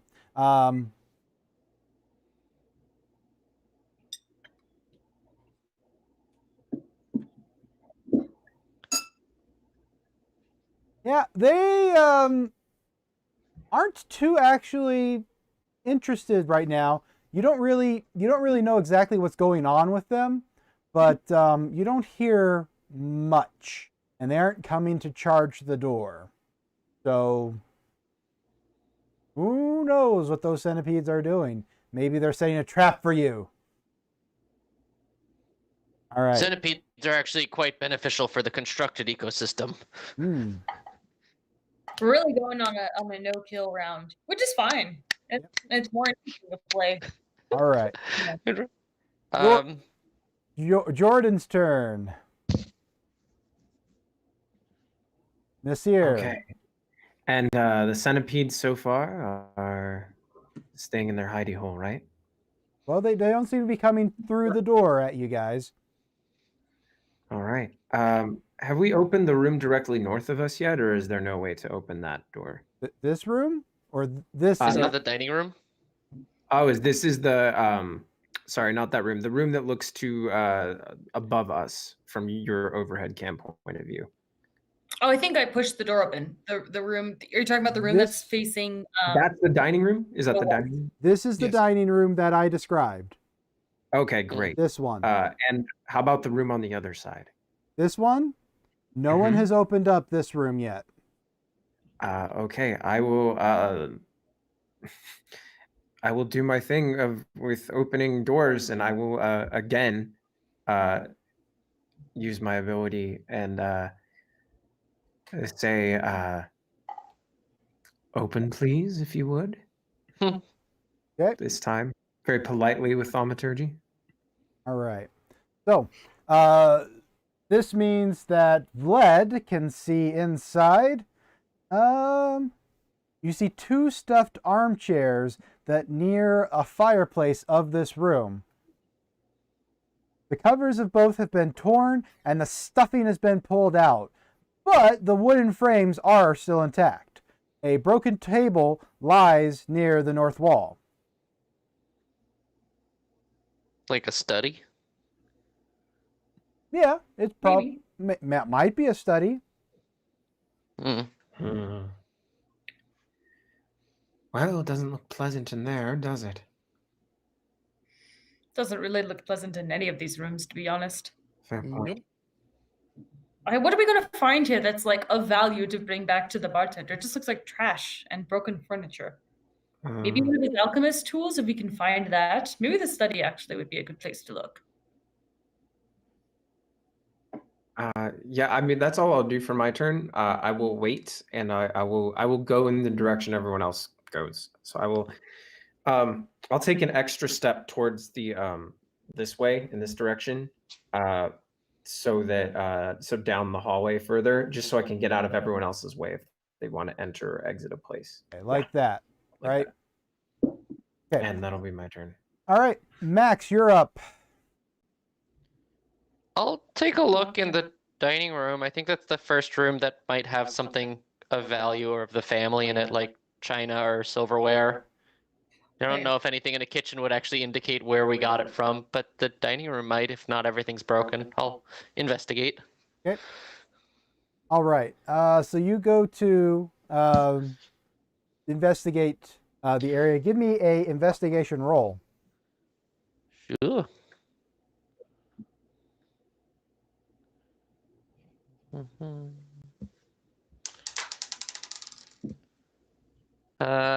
7. Okay. So you're going to be doing that for a little bit. Okay. Ned's just, following up on you guys. All right. Can Ned help? Sure. Ned, why don't you make yourself useful? All right. He helps. I don't know if you can see that, but he helps. Helps. Yep. That is it. Merca. Your turn. Yes. Yes. Yeah, she is probably also going to attempt to look through the study because her thinking is following the same lines that if there's anything of value to bring back to the barkeep, it's probably something to do with the alchemist's trade. So she's going to investigate. All right. So you go in here. You see the desk. It is a table. The broken table over here, and then there's the fireplace over here. Fireplace, table. Yes. Okay. Should I go look at the table? Are we still in combat? The centipedes haven't bust down the door yet, but I'm still having you guys go through initiative order because you don't know if they're going to try and eat away that bedroll and come after you. You don't know that. All right. So you're going to go over.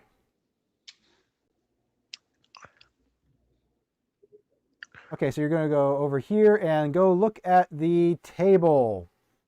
I'm going to guess you're going to do a investigation check. Okay. Oh, let's see. That would be a 19. 19. Okay. On the table, you don't see too much, but there looks to be some sort of tarnished silver fork that's just lying there on the table. No emblem. Huh? No emblem. No emblem or anything. Just a regular old tarnished old silver fork.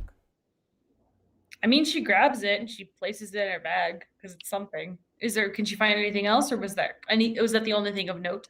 That was the only thing of note on the table that you were looking at. Gotcha. That's it. You could probably, if you got somebody to polish it up, you probably sell it for a little bit of coin. Not much, but you know, it's not entirely useless.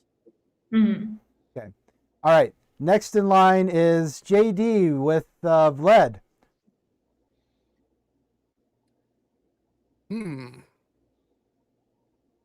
Not sure.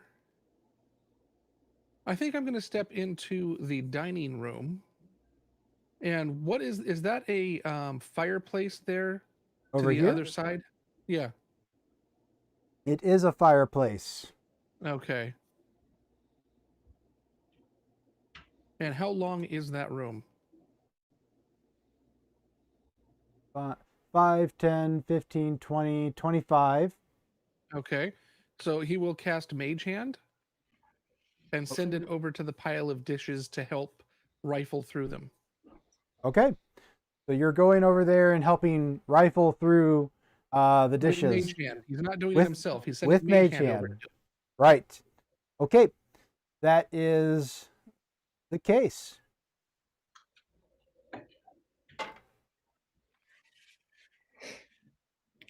Okay.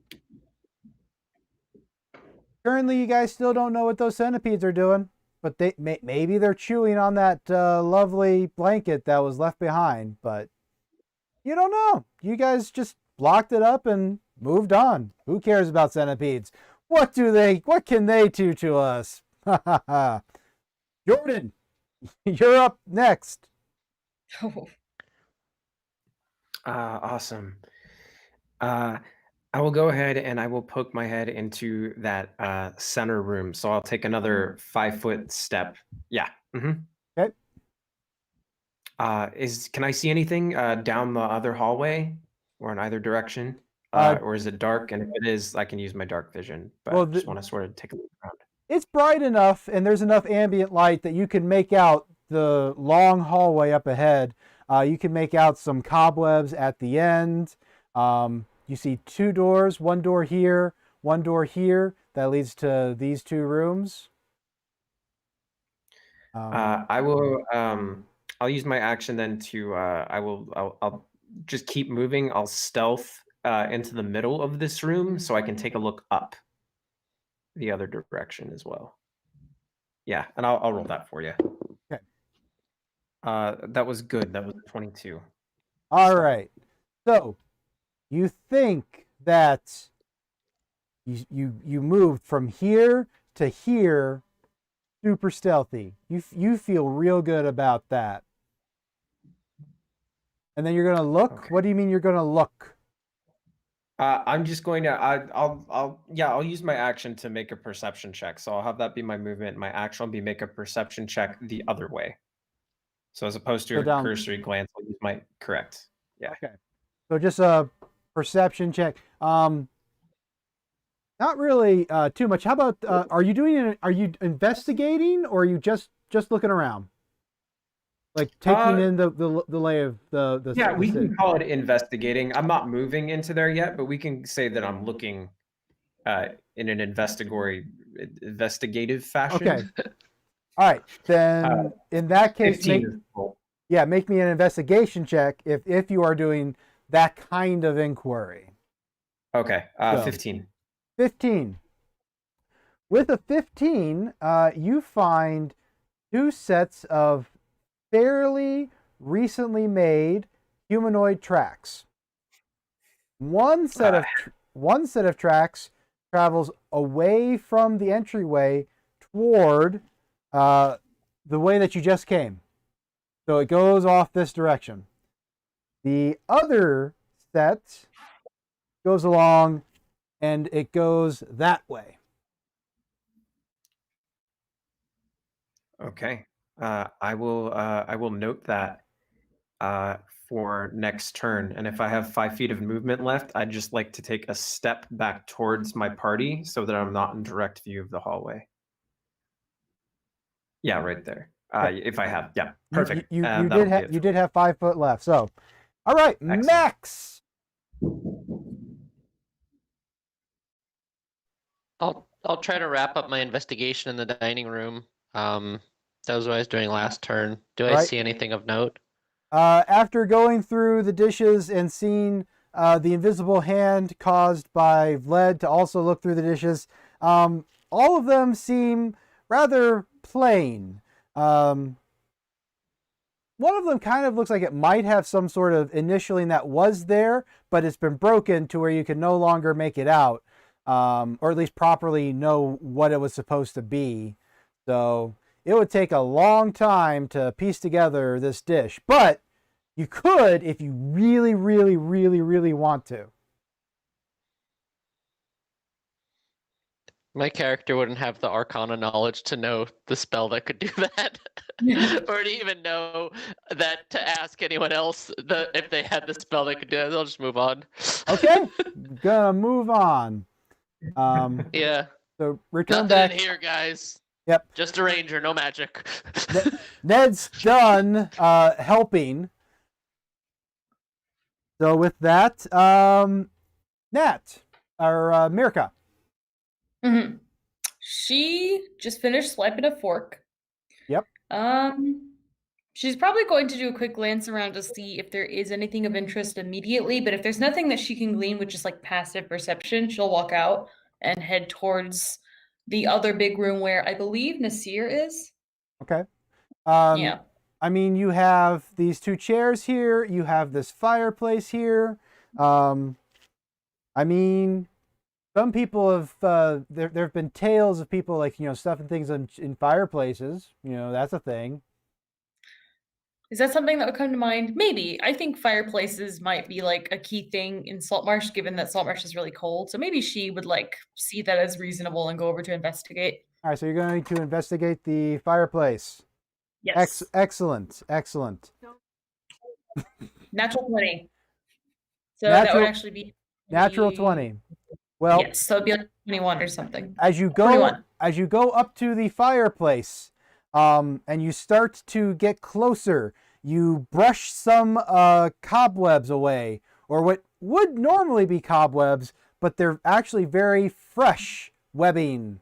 And you soon realize that it's very fresh webbing as a swarm of spiders come out from the chimney and swarm your location.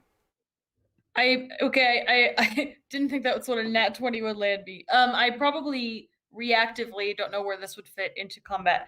I do still have my cantrip going, so I would probably use that somehow as I see them coming towards me, because you can throw the fireball cantrip. Okay. At coming towards you. Let me see if I can find. Yeah, you can attack with flame, and it says doing so ends the spell. Creature has to be 30 feet in front of you, and you basically make a ranged spell attack. I will allow you to make that attack as you go into their area, and they also try to come into yours. Swarm of spiders, but go ahead and make that attack. Sure. Let me make sure that I know how to do. Okay. Swarm of insects. 20. That would actually be a 21 because I rolled an 18 plus 3. So that's to hit, and upon taking a hit, they would take 1d8 fire damage. I'm just aiming for the massive spiders coming towards me. Yeah. To be sure, we're making sure we have the stats. Everyone else can hear that you have launched a bolt of fire at something. So no. You probably hear her like shouting something like, "Oh, salty sea dog." Psh, I don't know. There you go. Well, that's some very appropriate setting. Like swearing. Swearing. Yeah, that's, it might just be swarm of insects. Okay. Maybe she says, "Good grog." Great grog.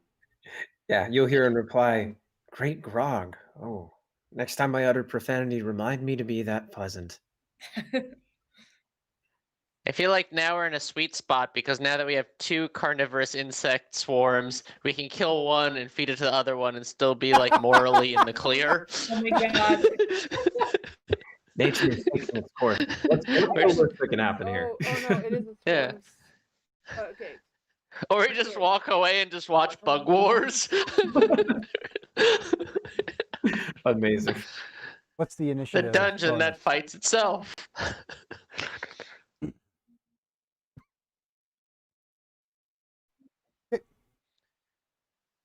Man, this house is hella looted. It's been abandoned for a long time. There's a lot of creepy crawlies that have made their home in here.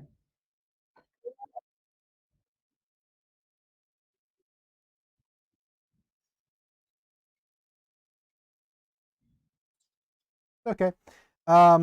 Just give me the general basics. I'll figure it out.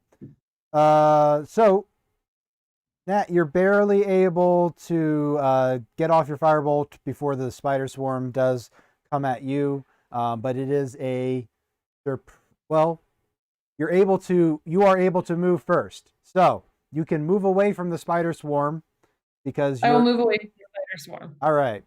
Just here?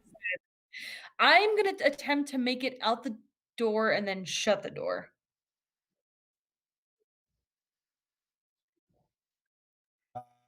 Five. We'll just go with 5 because they're only level 1. All right, so how much I'll damage try did to you get do? down the hallway if I have the movement as well. This is as far as you can go for this round. Okay, that's 30 feet. Okay. Yeah, because you went from 5, 10, 15. Spiders! 25, 20, 25, 30. Okay, fair point. Yeah. How much damage did you do, Natalia? I 1d8. Oh, okay, cool. So, whatever, I kind of just hit them with whatever I had. The Right. flare that was essentially in my hand. So now I no longer have the flame cantrip, although I can obviously reignite it.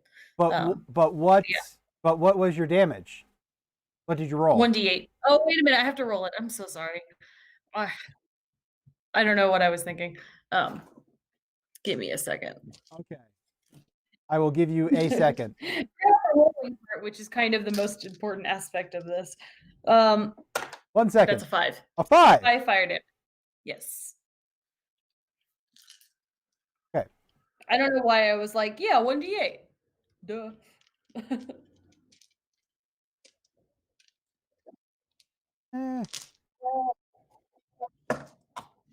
Did I see anything with my, during my little brush with the arachnids, in the light of the flame or anything? Like, did I see a glint of anything? Did I see a hint of anything? A hidden door or like a little jewel or with your 20, you would have saw the glint of something that probably shouldn't have been there before axe spiders. Where would I have seen it? Was it on the mantle of the fireplace or it like was on kind the of wall? up the fireplace, like you were bending down and you were brushing away the webs and then suddenly spiders, but as you were peering up into there, you happened to get a little bit of a metallic gleam from somewhere in the fireplace. Okay, so that's good to know because that's nice. Okay. All right, that is your turn. Spider's turn, and then it's going to be Vlad. They go into your space, and they are going to attempt to swarm and bite you. With a 21. Oh.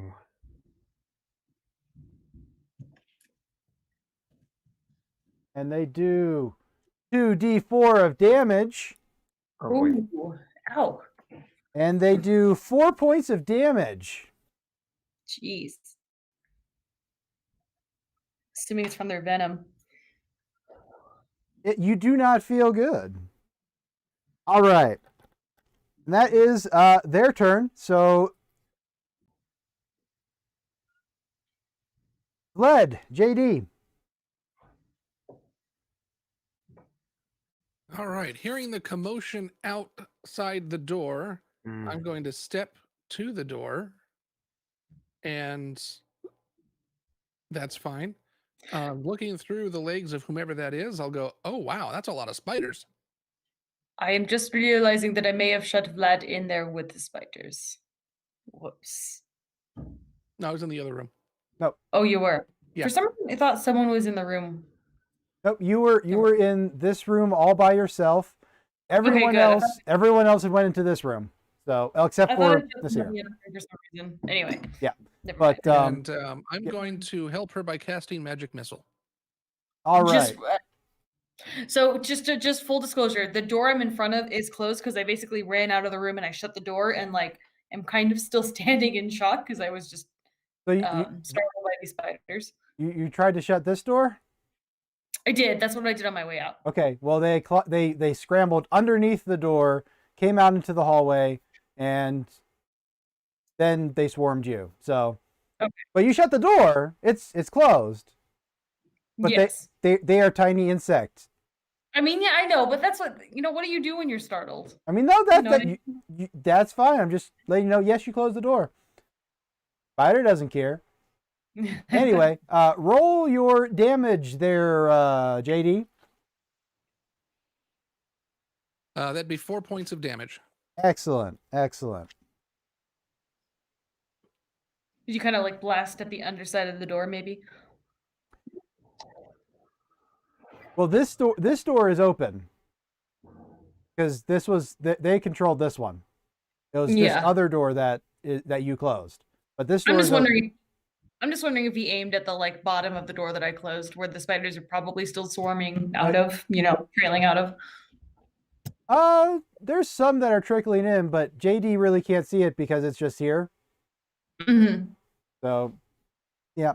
But JD, the nice thing about magic missile is I can't miss. Exactly. Yeah. So Jordan, your turn.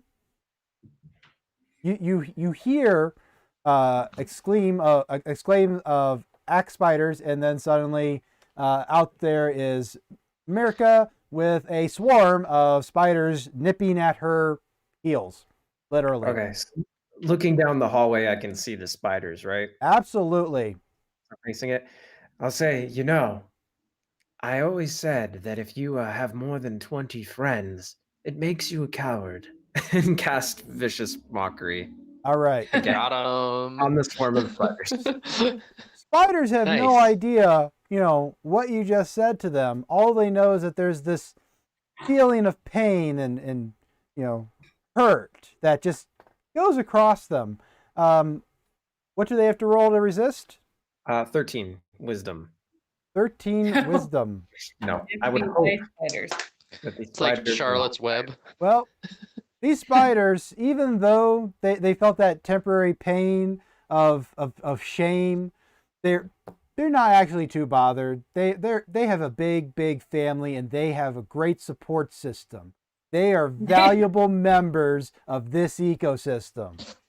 Your words won't bring them down. Let it be known, my clever rhymes cannot affect arachnids. Good to note. Good to note.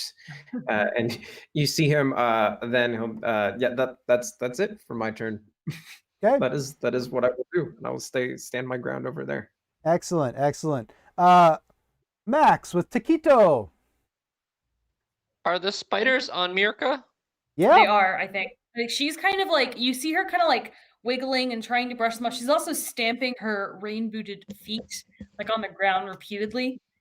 She's sort of doing almost like a rhythmic stomp at this point, and shaking her like tunic and trying to, her pant leg and everything to get them off. Can I try to use a grapple to pull them off Mirka? You cannot grapple a swarm. Fair. I'll take my water skin and try to get them wet to see if they'll get off her. Okay. You sprinkle water on the spiders. I deplete the 4 pints. I'll use the whole thing. Just. It's holy water, right? No, I'll use my water skin. Normal water skin. Yep. Okay. It's a 4 pint. You basically just like dump water on the spiders, and while they look momentarily annoyed at having been doused with water, they are nonetheless unshifted from their location or desire to attack this threat to their home that had just completely dismantled all their hard work in that. I guess I did literally just tear their house down. Yep. Yep. Essentially. Fair dues. Ned is going to take a step back and just like go to this little corner over here. That's all he's going to do. Can I see him do that from my vantage point? Yes. I shout, "When I said stay out of the way, this is not what I meant." You said get out of the way. Well, help me. He takes a dagger and throws it at the general direction of the spider swarm. Okay. What's your well, hold on. Oh no. Ned's definitely not getting a letter of recommendation for this internship. Absolutely is not. If he hits me, my AC is 16. Your just so AC you is know. 16. No, you did. Like, it's here. 16. Bullseyes. Yeah, he's really good at dart throwing, so how's this gonna work? He's really good at dart throwing. He's really good at throwing daggers also. So dagger is a 1d4 point of damage. So Hey, I think, based on what you're saying. So 3 points of damage from Oh my Ned's knife as it goes into your lower calf, where a spider. It hit a spider also, but you know. So you said 1d4. No. What? 1d4 points of damage. It did a total of 3 points of damage. Okay. She shouts an expletive that I cannot say on the live stream. Fair. Understandable, fair. I think I have you at like. That's more profanity I'm used to. I think I have you down 7 points, and you only have 8 total. I'm not. Did I take any damage before? From the spider. Oh, from spiders. Yeah, so I guess I would be at 1. I had 8 before. Remind me how much damage I took from the spiders? 4. Okay, so I'm down to 1 hit point. I don't think I'm unconscious yet. Nope. No, not Nope, if you have HP. You're still up. It is the spider's turn, however. Oh wait, no, you haven't gone. You should go. I haven't gone. I think I'm gonna go. Yes, I'm going to go. She is going to use her cantrip poisonous gas. And I don't think poisonous gas affects poison spray. Okay. And I'm projecting a puff of noxious gas from my palm. I don't think this affects me, the person casting it. I could be wrong, but I don't believe it does. So I'm essentially trying to use this to envelop myself and as much of the swarm as possible so I can get away. They have to make a Constitution saving throw or take 1d12 of poison damage. I'll see if I can figure out what the con saving throw would be. I think it's based on my casting ability. Yeah, it is based on your casting saving throw. Yeah, it's your spell save DC. So it's 11, which is not super high, but we'll see. We'll see. We'll see. Is it all or nothing? Yeah, it's all or nothing. All or nothing. Yes. Okay. They were higher than an 11 on con. Let me just double check. They fail by 1. They fail by 1. So I take a d12. Let me roll that. Right. Wow. A beautiful, rare D12. Take him out. Let's see. 1 sec. That's a challenge to fight when they're engulfing another team member. Yeah. That's a 12. 12 points of damage for the swarm. Yeah. Yikes. We'll see. You exterminate a very large portion of the swarm. Would you like to move also? Yes. I am absolutely moving. In whatever direction I can safely get away from them, I am moving in that direction. You have 3 directions that you can go. North, west, or south. I am probably going to move south. 5, 10, 15, 20, 25, 30. Yeah, as far in as I can get, basically. And then I'm going to have my cantrip at the ready to throw at them again if need be. Sounds my flame can. Either one. Sounds good. Spider's turn. Luckily, I didn't skip your turn. Almost did, but That would have killed me. oh, that would That have would have been been a way to. yeah, that would have been bad.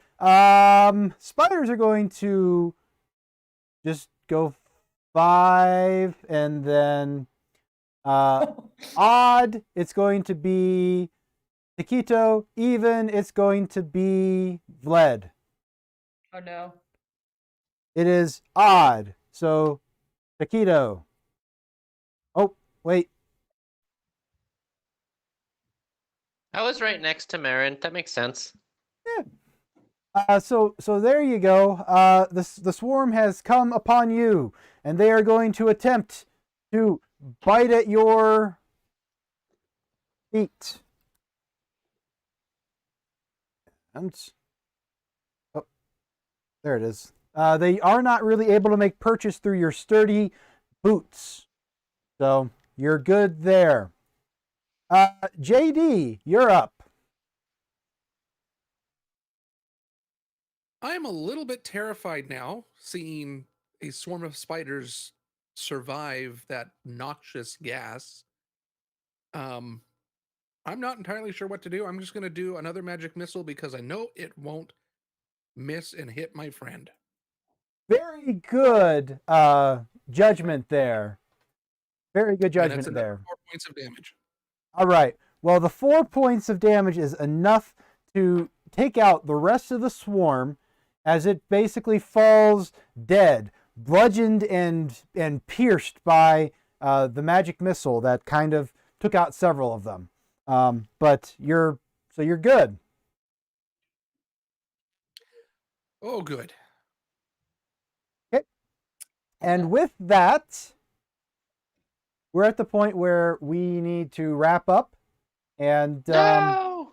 yeah, next week we will start at 7:30, and All right. then I'll be starting with 1 hit point. So let's see how this goes, lad. That's okay. First thing next week on my turn, I'm going to use a healing word on you.